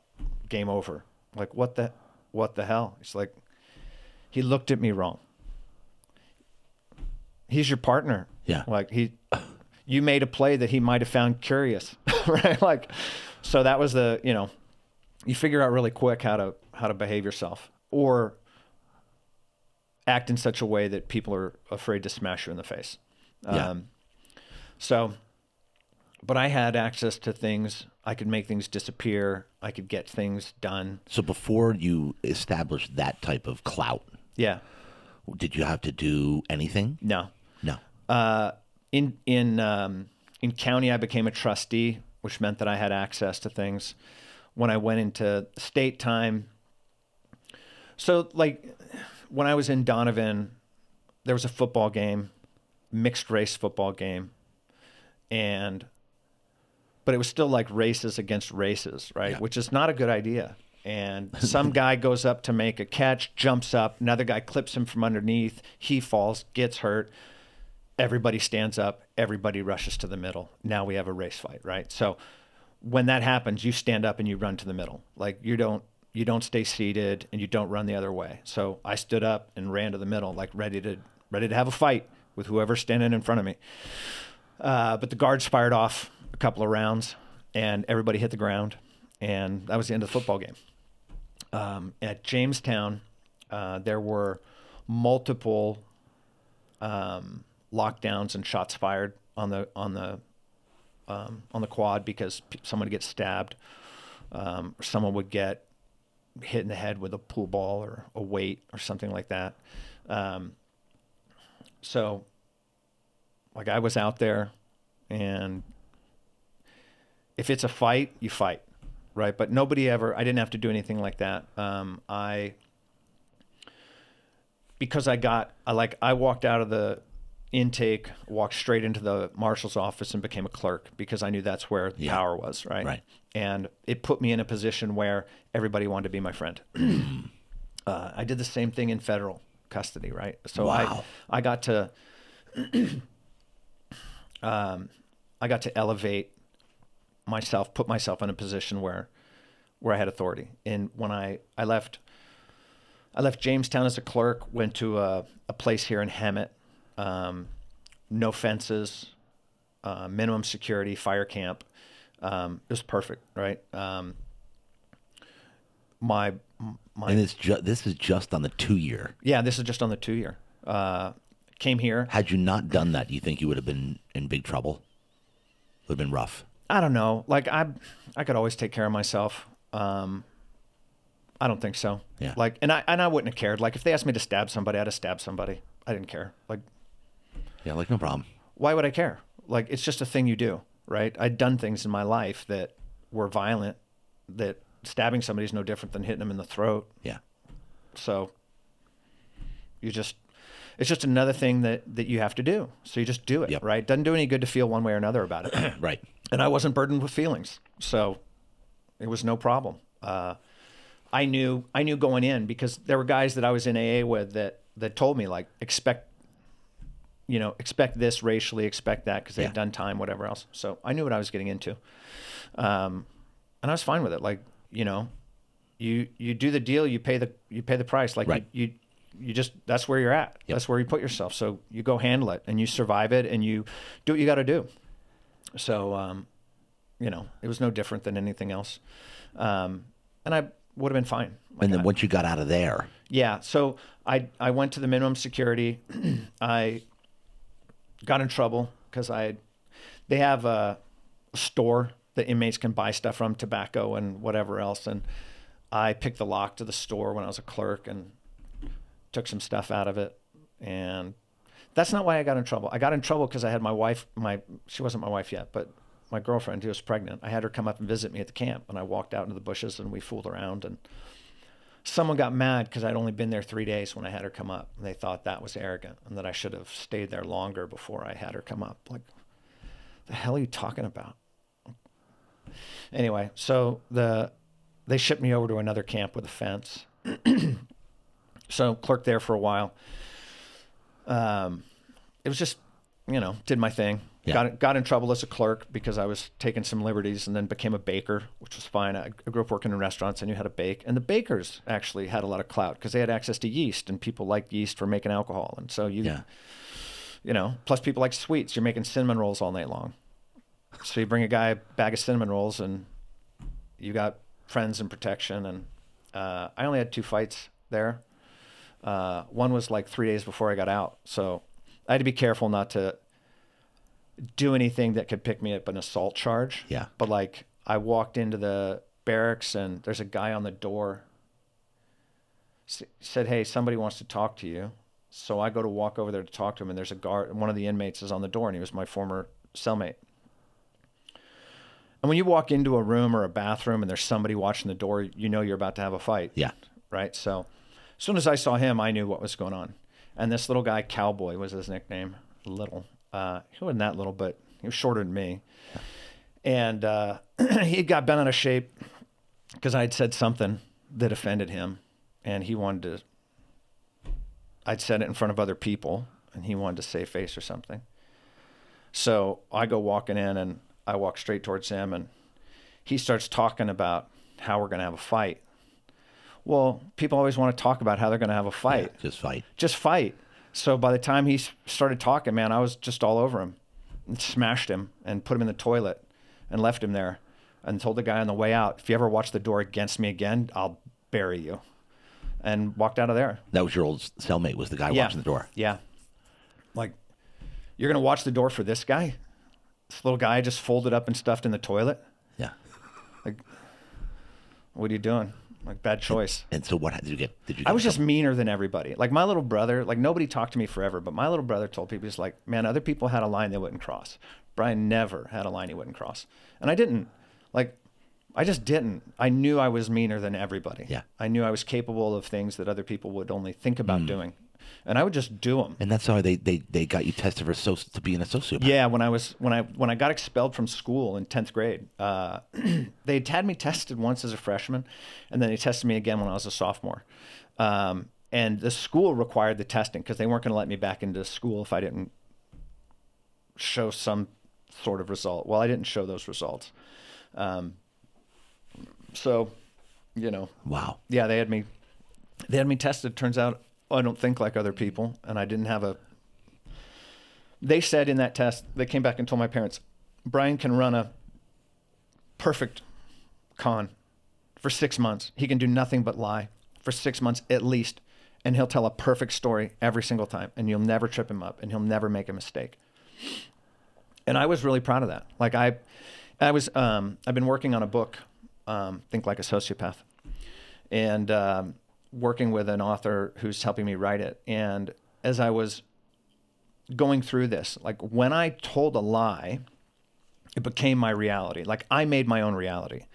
So other people would lie and they say, oh, you know, if you tell the truth, you never have to remember the lies you told, right? Well, that was never a problem for me. Because when I said something, it became my reality, and I lived it. Like I was a chameleon. I could do anything. I could become anyone. And I could be working this manipulation with this group of people and this manipulation with this group of people, and I could be two totally different people in each one, and I would never confuse them and never make a mistake and never trip. Because I had the ability to live in multiple realities at the same time. I understood very clearly who I was in each one, and it was just no problem. Yeah. That was my reality with that group of people. The trick is never let those two groups touch. Right. Right. That's the only thing you have to do. And that's pretty easy to do. Like there's the good kids, there's the druggies, there's the thieves, there's the whatever the different groups are. There's the church. So then, okay, we got to fast forward now. Yeah. Give me the, so you got out of prison. Yep. Right. How fast did you give me the scenario from Within there? a year, I stole $250,000 worth of equipment and got married, bought a house. And you had 2 kids at this point. One. Yeah. So got out. My daughter, was born she was born in February. What about didn't you have one prior though? I did. Yeah. So we didn't have much relationship. Okay. We tried when I was sober during that time. But my ex-wife and her family, she was living with her family, and they made it very difficult, and I didn't make it any better. So we didn't have much relationship. Yep. Even though we did try. And then when I got out, got married, and had my oldest daughter, she was born in February. I got out in June. And I got out, went right to work as a network engineer, started with a company, worked there for a year. After a year, I bought a house, got my credit up, did everything. Actually, I didn't steal anything the first year. It was after we bought the house. Then I stole about $500,000 worth of equipment. How'd that work? There was a bunch of equipment in a warehouse that I knew about, and I helped myself to it. Took it out of state, sold it. Well, I had been taking little bits at a time, and then I thought, I should just take the whole thing. Their security sucks, and I wanted to buy a house, so I needed money. Yeah. So I took it. Yeah, I don't know. I mean, Okay. There's a lot of detail there, but I don't know. I don't know what the statute of limitations is on that, or who the hell's going to hear this podcast. But yeah, there was a lot of equipment sitting around. Okay, so you didn't get busted for that? No, I didn't. Well, I got arrested for it. Yeah. But I had moved on, and there was really, like, I got charged, and then the charges got dismissed, like, before I could even get a lawyer, right? So Yeah. I don't know what happened, but Okay. It didn't come back to me. So when was the next thing that came back to you? So that was after 9/11. Like, had my own consulting business and was doing good. Wasn't really stealing that much. Was married, had 2 kids. Actually, just was having a third, and was flying high. Business was good, really high performing, and 9/11 happened, and I lost all my contracts, and we ended up losing our house, right? We couldn't afford it. All my contracts dried up. The market was flooded with network engineers. There was no work. And so for about a year, I was mostly out of work. Like, we'd billed like $300,000 from January to September. Then 9/11 happens. And in the next 12 months, I think we billed $30,000. Wow. Yeah. So it was not good. So we moved out of our house, and I was trying to hold it together, right? And couldn't get work. And I had a buddy who had a telecom business, and we were on our last leg. Like, we were a week away from getting evicted, or 2 weeks away from getting evicted, and just losing it all. And my son, he had pretty severe allergies and needed medication, and we couldn't afford the medication. It was just like, stuff was really bad. And a friend had a telecommunications company. He had a customer in Costa Rica who ran a casino, online casino, and whatever, and he needed to expand his casino. So we needed networking equipment and someone to do the work. Well, I'm the guy. So I sourced the equipment. I put the deal together, and I'm going to earn, like, I don't know, $30K on the equipment plus get all the service hours. So I'm thinking the end is near, right? We're going to be good. And so I put the deal together, and it's 2 days before the deal's supposed to go through, and the vendor calls up and says, yeah, I'm not going to go through with the deal because the customer's in Costa Rica. He thought the customer was my buddy's telecommunications company in Vista.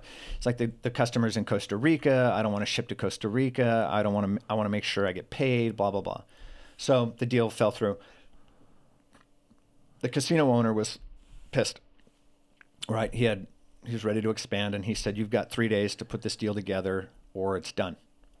Well, I do what I do best. So I started setting up fake companies, and I set up a fake escrow company, a couple of other companies.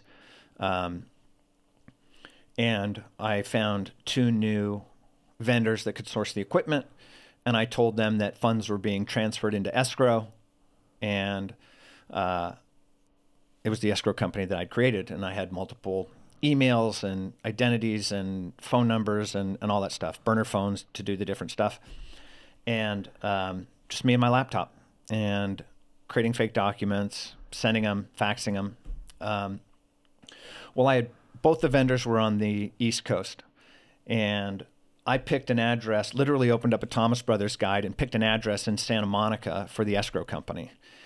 At random, flipped open the page, put my finger on a map, and that was the address for the escrow company. So I faxed the contracts to the East Coast, and the contract smudged. The guy that owned the sourcing company for the computer equipment, his wife has a sister who lives in Santa Monica, a block from the address that I picked at random. And they're on the phone to her, just at random, and he's like, hey, since you're there, would you mind stopping by this escrow company and picking up a copy of the contract and then sending it over to me? And she says, sure, no problem. And she goes to the escrow company, and there's nothing there, right? So they get scared, and they call the FBI, and I go to Vegas to pick up this equipment, like happy as a pig in poop, because I'm about to get unstuck, and it was the least illegal thing I'd ever done in my life. It was I wasn't even trying to steal, right? I was just trying to get the deal done, right? So But it was $1 million worth of equipment, and that's a big deal. And so the FBI arrests me, and Where out there when you went to go get it? yeah, in Vegas. In Vegas. So they pick me up in Vegas. They book me in. They take my laptop, and I'm not allowed to, like, no phone calls, no lawyer, no nothing, right? I'm like, well, let me talk to a lawyer. They're like, we don't know, your lawyer's not in on it. Because I had all these names and all these phone numbers and all these, it looked like there were a dozen people running a multitude of roles and cons, and it was all just me and my laptop, which really scared the crap out of them. So I'm like, well, just open up the phone book, put your finger on a lawyer, and call them. Like, they're like, no lawyer, no nothing. So they book me in. They book me into solitary. No books, no TV, no inmate contact, no ability to talk to anybody or do anything. And I'm locked in this solitary cell, and I'm a little upset because, like, I wasn't even really trying to do anything wrong. I was just, hustling to get the deal done. Yeah. And I felt something in my mattress, and I was excited because, I'd been in jail and prison, and we'd stuff tobacco in mattresses for people and send them down to the solitary cells and things like that. And I thought, nice, somebody left me a care package, candy bar, tobacco, something. And it wasn't. I pulled it out. There was a little book, maybe 5 inches by 9 inches, called From Prison to Praise. It's great. Bible book, right? So, by a guy called Merlin Carruthers. And Merlin used to run a church here in Escondido in the late 70s. And I was disappointed, obviously, that this was the book. And but, after a while, I was bored. So I started reading this book. And this book just talked about being grateful. Pretty simple. Be grateful. Be grateful in all times for all things, and, yada, yada. And I'm reading this book, and I'm, understanding that I'd come to a place in my life again, second time in 7 years facing over 30 years in prison, right? Because with wire fraud, with federal, they have sentencing guidelines. And so with wire fraud, just the act of wire fraud, if you weren't trying to steal a cent, lying to gain a business advantage on an email will get you 0 to 8 months in prison. And then for every dollar amount up, the time goes up. Well, at $800,000 to $1 million or whatever it was 32 years. And the feds were, they had my laptop. They had me they were certain I was getting 32 years. And anyway, so I started reading this book, and I just had, I guess I just had enough and wanted to believe that there was a chance that I could live a life that didn't look like this. Because the first time I was facing life, I was doing meth, and I was running, and there were guns, and there was violence and all that stuff, right? Like, I was trying to be that person. Now here I am doing the best I can, not high, not drunk, not trying to hurt anybody, just trying to do the right thing. Right. And I end up facing life in prison again. It's like, well, it's not the drugs then, and it's not the meth, and it's not whatever. Like, it's you. It's you. Like, you got yourself here again. And it didn't look like there was a lot of way out, right? So even though I knew I wasn't trying to steal anything, they didn't matter that I could prove it. So anyway, I started reading this book, and at some point, things, like, I had this very dramatic encounter, right? Like the whole bright light thing happened, right? Bright lights, the walls kind of just faded away, and I was just in the presence of something, right? And it was transformative, right? Like, I cried out to some extent, and there was an answer, which still surprises me, right? Because, like, there was no reason, if God's real, there's no reason for him to answer me. Right. Right? Like, I'm the guy that stole from this church. I'm the guy that led other people into, all the good girls that were walking with him weren't after they met me, right? There were people that were on the right track, and after I tore through their life, they were not on the right track anymore. And I did a lot of damage and hurt a lot of people, and there was no reason for him to show up. None. Yeah. Like you made your bed, lie in it. Right. You know, no, I ain't mad at you, but like you did this. And so that was really something, right? Like I knew who I was. I knew the kind of person that I was. I knew what I was capable of. And for some reason, he still showed up in that cell. And he became very real to me in that moment. And I got, I'll say, set free of a bunch of stuff in that time. Now, it still took some time. Like I was able to, I flew Con Air from Vegas to San Diego, and, you know, got out, was out on bail, and I wasn't allowed to use any electronic devices. I wasn't allowed to touch a computer. I wasn't allowed to send or receive data electronic. Like I couldn't fax, email, send text messages, nothing electronic. Voice calls only. Had the FBI following me around because they still wanted to know if it was all just me. And right.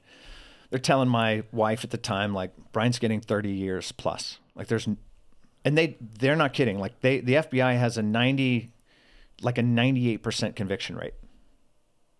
Nobody's that good at their job.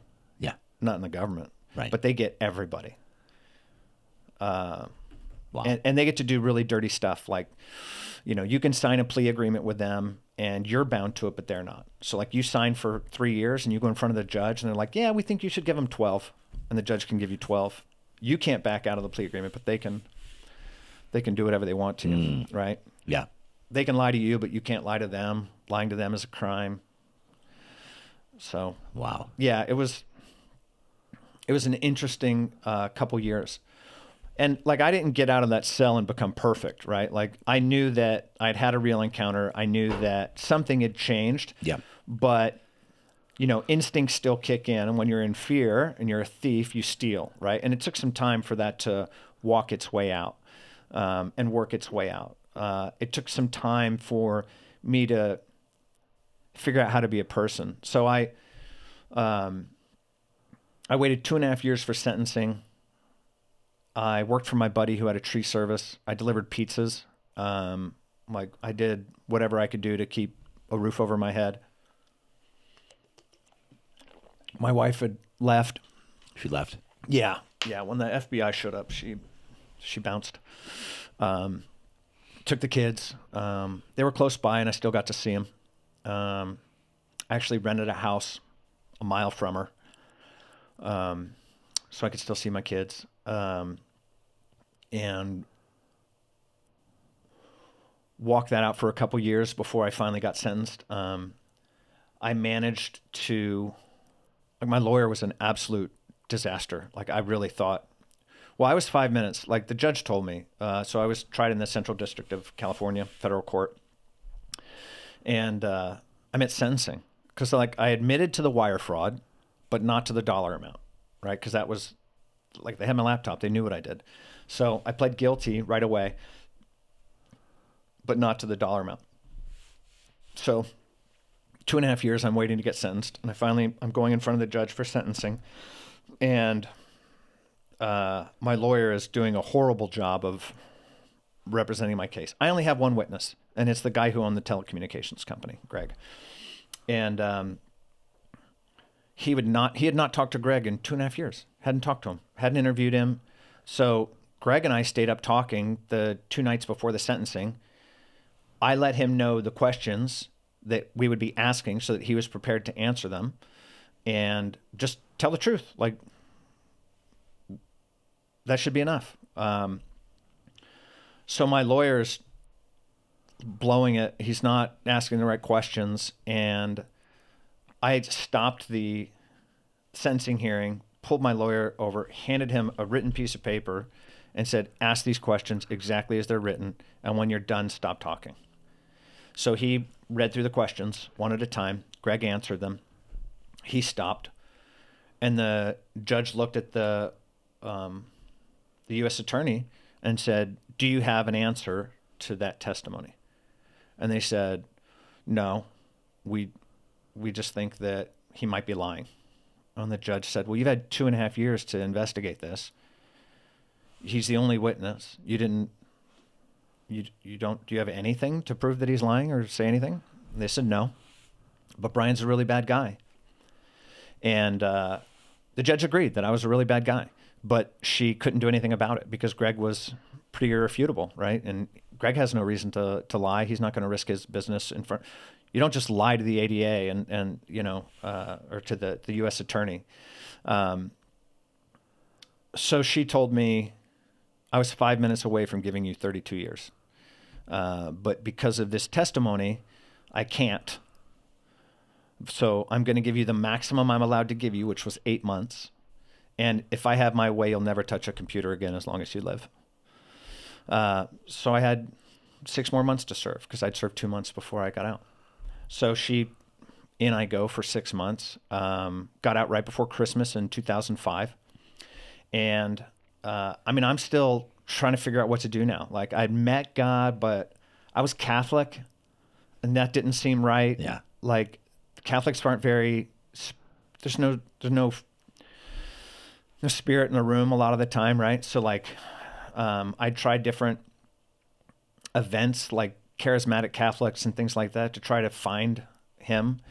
And, right after Easter, my buddy called me up, my one friend, and said, hey, my mom invited me to this church and I went, and it seems like the pastor might be the real deal. So that was Summit Church in San Marcos. And I went there, I met Pastor Daniel and Teresa and met some people there. And it was a small church, a few hundred people.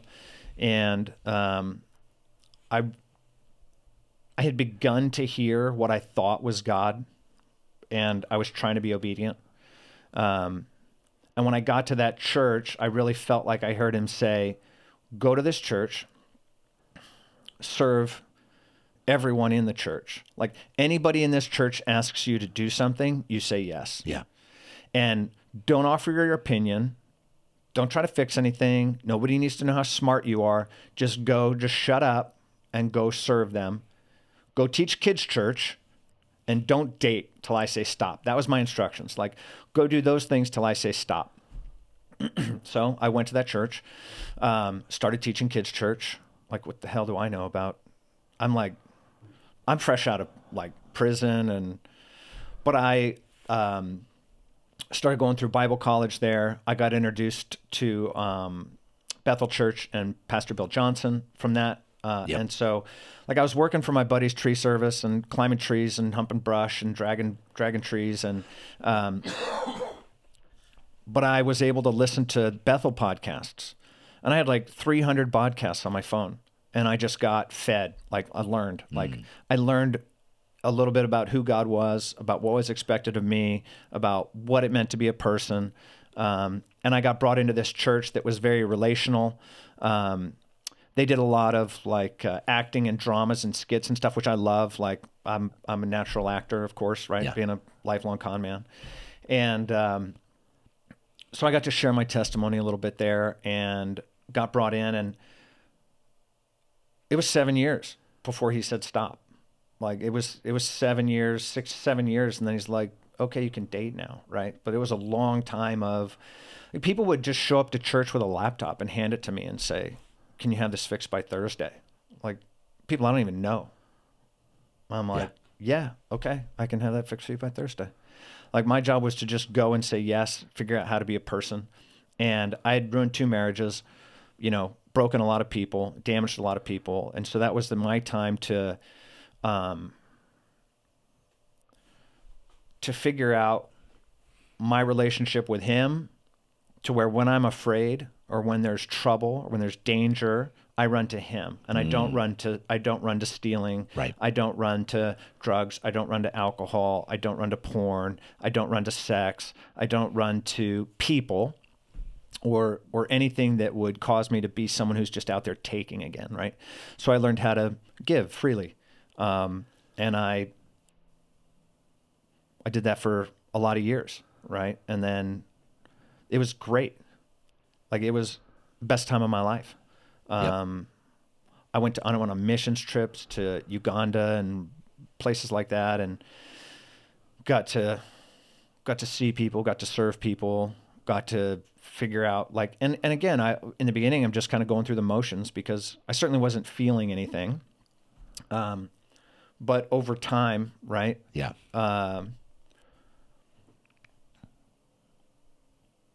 There's that scripture, take away the heart of stone, give me a heart of flesh. And I prayed that, like, because I was tired of being a robot. I was tired of being somebody who was capable of anything with no remorse.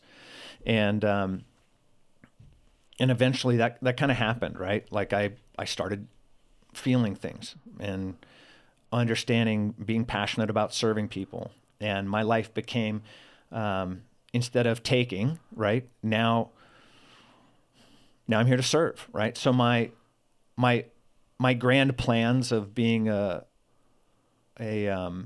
criminal, now I build grand plans of how to serve and how to transform and how to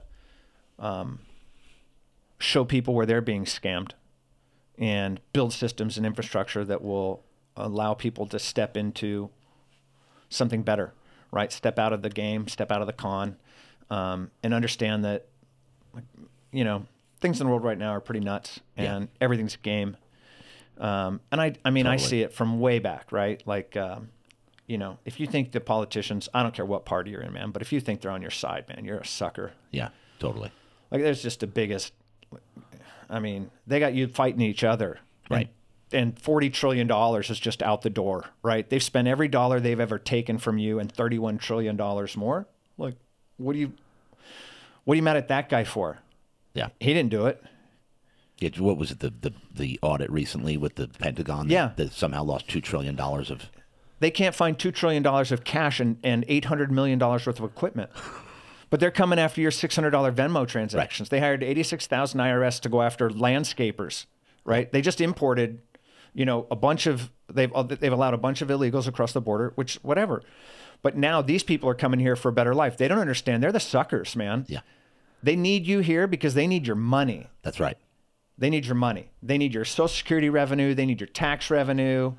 And they just hired 86,000 IRS agents to audit the crap out of you. Take your truck, take your equipment, empty your bank account. Yeah. Yeah. We can go down this road. Those suckers. Exactly. All right. So then give me we gotta land this plane here. Give me from that trajectory to where you are now. Like, how did you get to Awaken?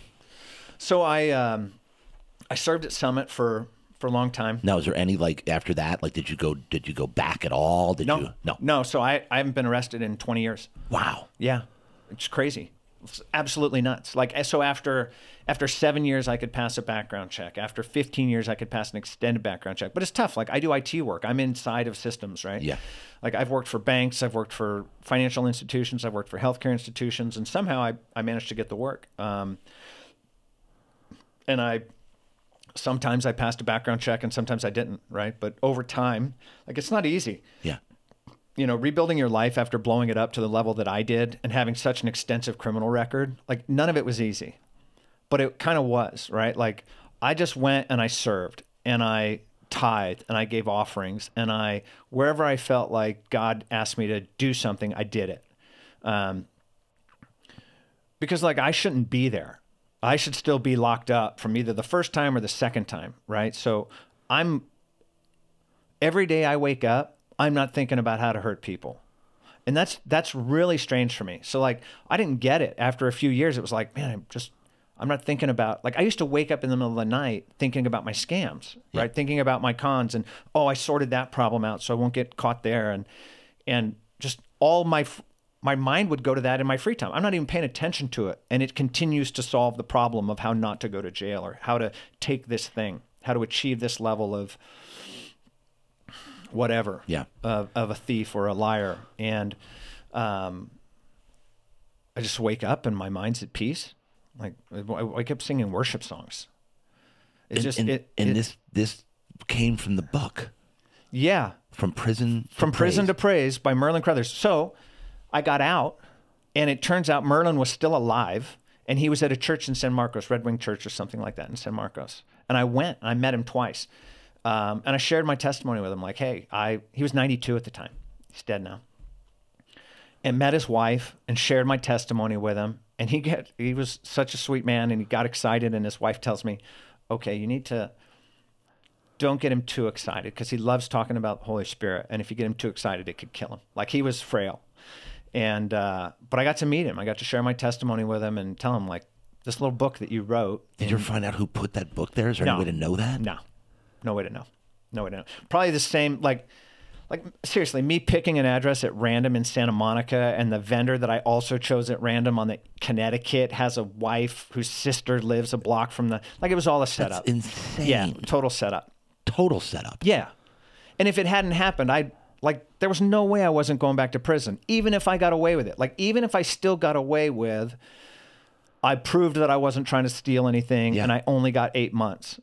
Like, I would have been back twice by now, because there was no like, if you didn't end up in that particular cell with that particular mattress with that particular book. Yep. That God sent to you. Yeah. I wouldn't be married now. I've been married almost 12 years now, coming up in a month or two. That's your third wife. Yeah. Number 3. 3's the end. And so yeah. So we got, I was allowed to start dating after 6 or 7 years, and met my wife. We dated. We got married. I was still working it out, like trying to figure out. Do you have new children with her? Yeah. So we have my girls are 6 and 8, almost 7 and 9, coming up in the next couple of months, and they're like an absolute joy. My older kids, I love them, but I was still a sociopath. So I didn't get to encounter. Have they forgiven you? Yeah. We have a great relationship. Really? They live close. They're over all the time. That's great. We have a really good relationship. They're all doing great. Like, my son is. What about your ex-wife? She? Yeah. I mean, we get along fine. We don't really see each other. But I don't have any hard feelings. And I really worked on that. Cause she knew what was going on when I was doing it. And when I got arrested, it was no surprise to her what I was doing. I wasn't hiding anything from her. But still, she felt like she had to protect herself. And so she did what she had to do. Yeah. So, and I don't have any hard feelings towards her, and have tried to be helpful where I can be. I don't have any, no hard feelings. Right. And if she does, well, I mean, I've tried to be kind every chance I get. If there's anything I could ever do to help them, I've tried to do it. So, then how did you get to Awaken? So Eden was born. She's 6 now. I'd kind of outgrown Summit, at least the teaching, but there was a good relationship there. But they lacked.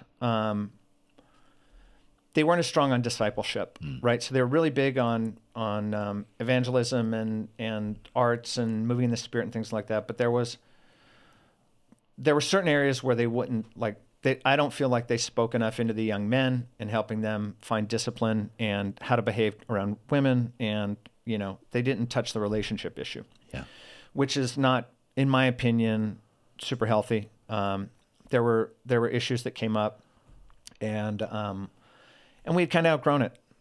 So we started, when Eden was born, we just pulled back because new baby, don't want to take her into service and have people glomming all over her. Yeah. But it just worked out as a nice time to exit. Yeah. And then my buddy had also left.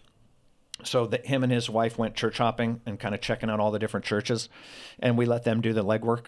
And then they landed at Awaken and then said, hey, looks like you may want to check this out. So that was at Bressie. So we headed over there, and I liked it, right? They were a little behind where Summit was as far as moving in the Holy Spirit and healing and deliverance and things like that. But I could tell that they were on that road. But they were more down the road of discipleship, accountability, and things like that. So I thought, okay, they're strong in this area and they're headed there in the other one. And so we settled in there. And I had served the whole time at Summit, not just the church, but everybody in it. And so we just went to Awaken, and we didn't serve for a little bit. We tithed, Yep. We gave offerings, but I didn't serve for a while. And then San Marcos opened up. I did a connect group with the Smiths, and then shortly after that, they invited me onto the ministry team. And I've been doing that for a few years. But I like Awaken. I like, I did the Pathfinders apprenticeship there right before COVID, which is their entrepreneurs group, for those that don't know. Great group. Yep. Which is what launched this podcast. Yeah. Pathfinder for me. Yeah. Yeah. So when I went through it. Man, I was rolling into podcasts. We'd given like $10,000 to Vision Builders the year before, and I'm rolling in with a contract, and I got 2 other contracts that looked like they were going to get signed. And we made a pledge 3X. Like my wife and I both prayed separately and got the number to pledge to Vision Builders. And I thought, well, this shouldn't be a problem because I'm going to have 3 contracts. And 2 weeks before Pathfinder started, I lost all of my, I didn't get the 2, and I lost the job I had.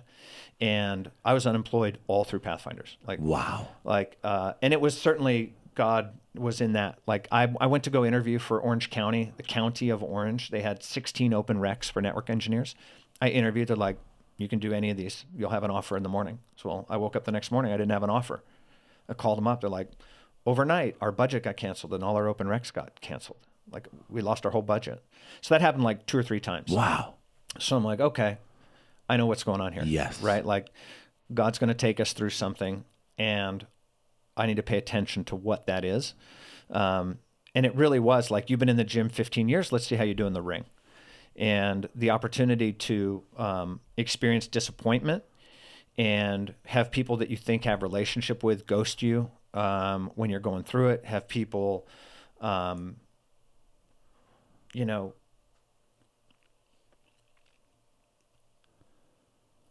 people that you thought would be there for you when you went through a hard time weren't, right? And this could be pastors, it could be friends, it could be whatever. But really it was, how are you going to think about them? Are you going to manage your mind well enough to still honor them?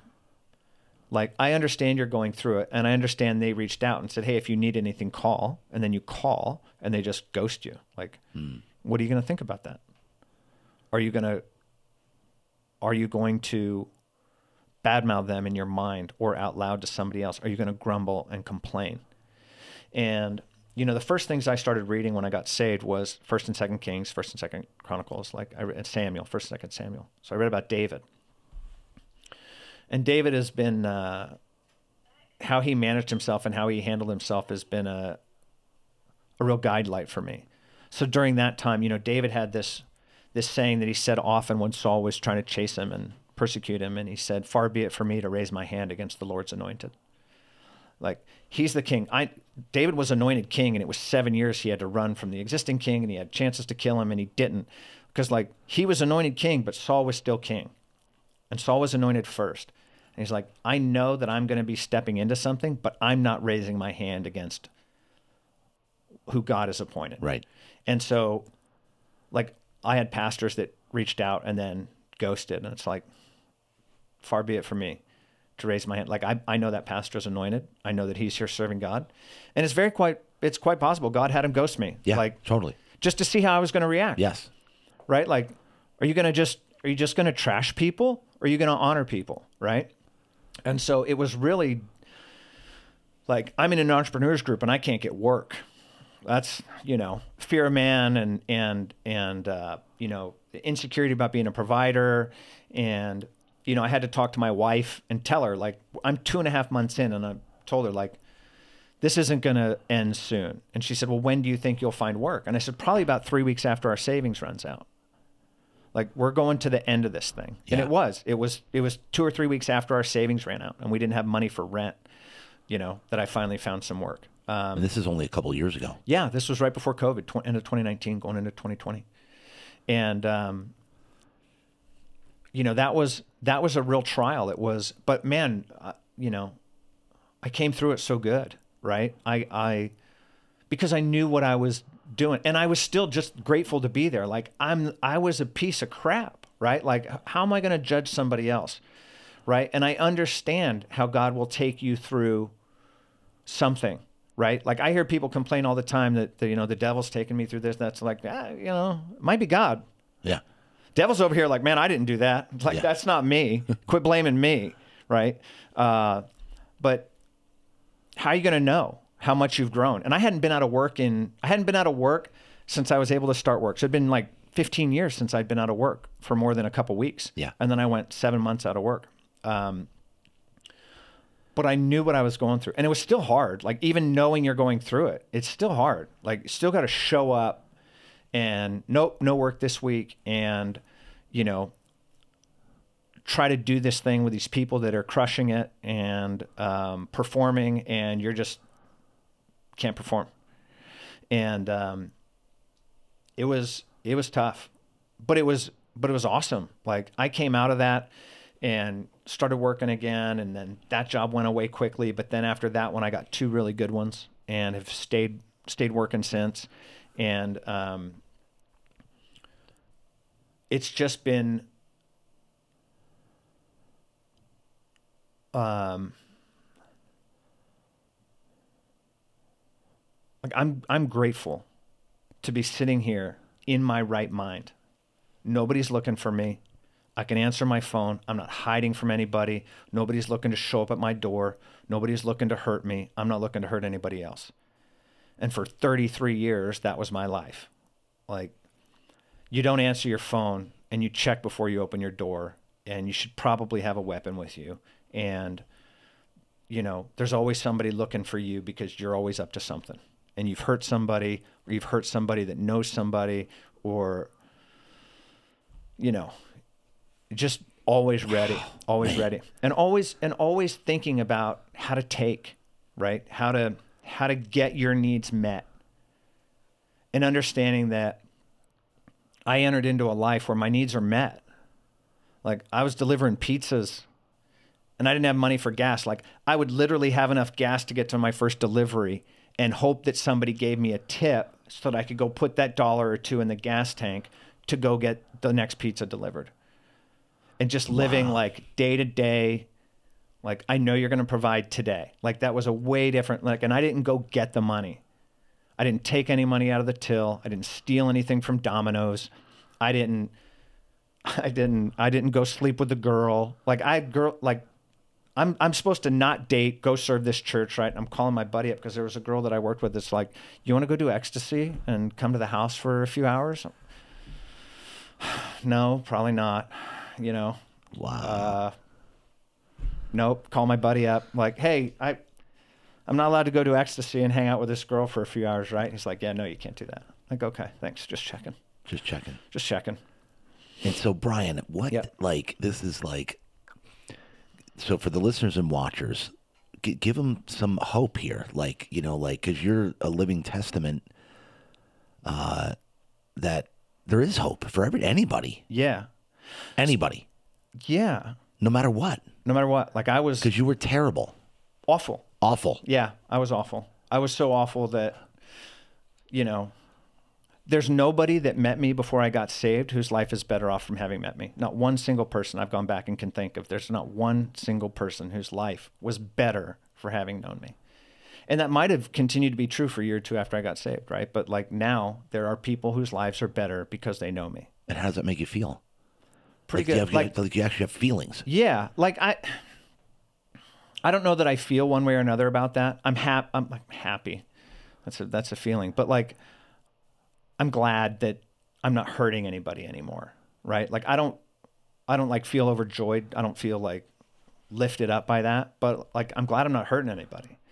It's nice to know, is how I like to say it. Like, I don't feel one way or another about it, but it's nice to know that there are people that know me, that their lives are better, either because of something I did for them, something I didn't do to them.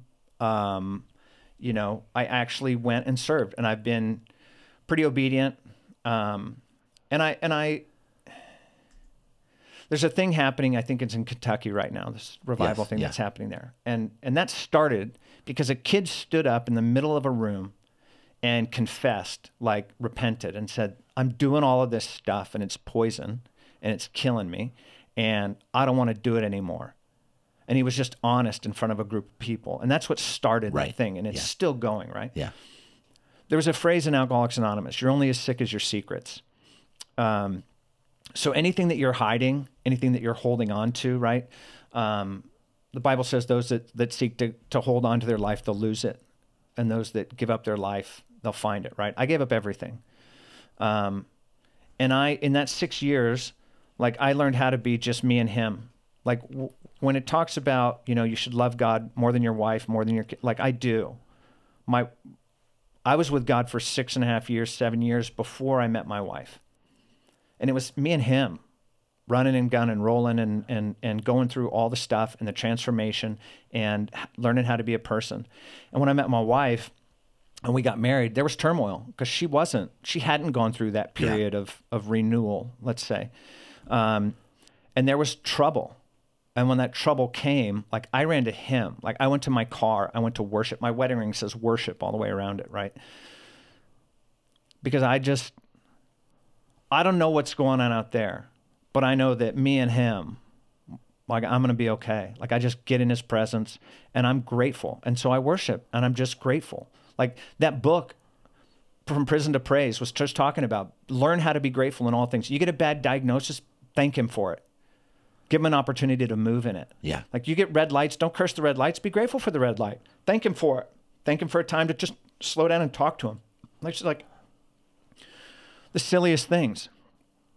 But it's been the key to me finding peace, right? Yeah. And for a guy like me, like I get it, man. Your head is going so fast and you end up in a place you didn't think you would and you're doing things that you never thought you'd do.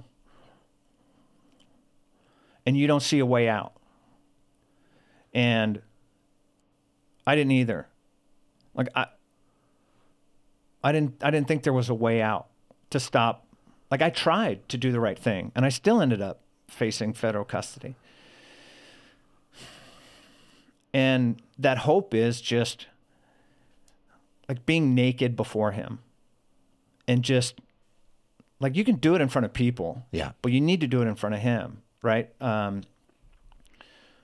There's this part of the Bible where it talks about in the end, right? Everyone's going to stand before God and some are going to say, but, I cast out demons. I prophesied. I did this and I did that. And he's going to say, but I didn't know you. I didn't know you. And I think that know word that he says know you is the same word when it says like Adam knew Eve, right? When they had intercourse, right? Like, are you sharing yourself with him without reservation? Are you holding anything back from him? Because all he gets out of this, if God is real and eternity is real, then all he gets out of this is you. He gets a family, right? But if he doesn't know you, like eternity is a long time and I don't want to spend it with a jerk. Yeah. Right? And if you haven't gotten your life right and you're still a egocentric, arrogant prig, well, probably not going to spend eternity with him because he doesn't like that sort of thing. That's right. Right? So you can show up in church every Sunday and you can do whatever. But if your mind isn't renewed, if you're not, like it means something to take every thought captive. When I picture in my mind a lot of voices, right? A lot of different, there's a crowd up there. There always has been, Yep. right? And I'll be doing something or saying something, and there'll be a voice that pops up that's judgmental or that wants to condemn or that wants to say something. And in my mind, I picture myself like, remember in the Forrest Gump movie when he's running and there's everybody, the whole crowd running behind him? Yep. I picture like that. And I turn around in my mind, I'm like, well, who said that? Because we don't talk like that up here. Like, I don't allow that sort of thinking to go on and take root, because the minute I make a judgmental thought about you, I've created division. I can't learn. I'm placing myself above you or whatever else, and I allow this, whatever that thought is. Same with resentment. Same with unforgiveness. So the minute I hear that type of thought come in, I address it. And I literally in my mind's eye, I turn around and face the crowd of voices in my head, right? And I mean, I tell people, you really think all those voices in your head are you? Wow. So there's hope, but it takes it really just takes being honest and vulnerable in his presence and saying, like, I don't want to hide anything anymore. Whatever you say, I'm in. Like, I'm all in. And I don't, every time he's asked me to give something up, I've given it up. Like, we had a house that had a little guest house, and I'd work out there, and it was a place I could worship. And when there was turmoil with my wife or whatever, I could just go out there and close the door and put on worship, and it was my sanctuary. And then God said, hey, your mother-in-law is about to lose her place to live. I think you should move her in here. This is our place, God. This is the only place that I have that I find peace with you. Yeah, I know. Give it to her. Okay. Stay obedient. That was about the length of the conversation, right? My wife had to have a much longer conversation about her mom moving in, but it's like, well, take it up with Holy Spirit. And if you think Holy Spirit's saying something different, you have him tell me. Brian, what a story, man. This is incredible, dude. Thank you. I know that my life is you've made a positive impact on my life. I barely know you. We've interacted a handful of times, but you've made a major impression on me in a positive way. Not sure if that makes you feel good or not, but it does. Hopefully you're happy. I do get happy. I do. I'm in a sense, I'm proud of who I've become. Yep. Right. Not like pride, but like, I know that I've become a person that doesn't hurt people anymore. And that makes me happy. Right. Like, I know that I don't have to be on guard that I'm going to accidentally or whatever, just end up in a mess like I was before. Like, I used to just end up in crime or in a bad spot. And I get there so fast. Like, as quick as people spiral into anxiety or whatever, I would just be in crime or taking or whatever that fear thing is. And it's been 20 years of I just celebrated 20 years because 2003 was when I got arrested, January. Unbelievable, bro. Oh, yeah. I'm honored that you came in. Well, I appreciate you having me. It's been a pleasure and honor. Never had the chance to really do this before, so it was pretty good. I hope it came out all right. It came out great. I hope everybody's blessed by it. Dude, I love it, man. I love it. Thank you so much for coming in. Real Deal Talk. That's a wrap, baby. Brian Tinney.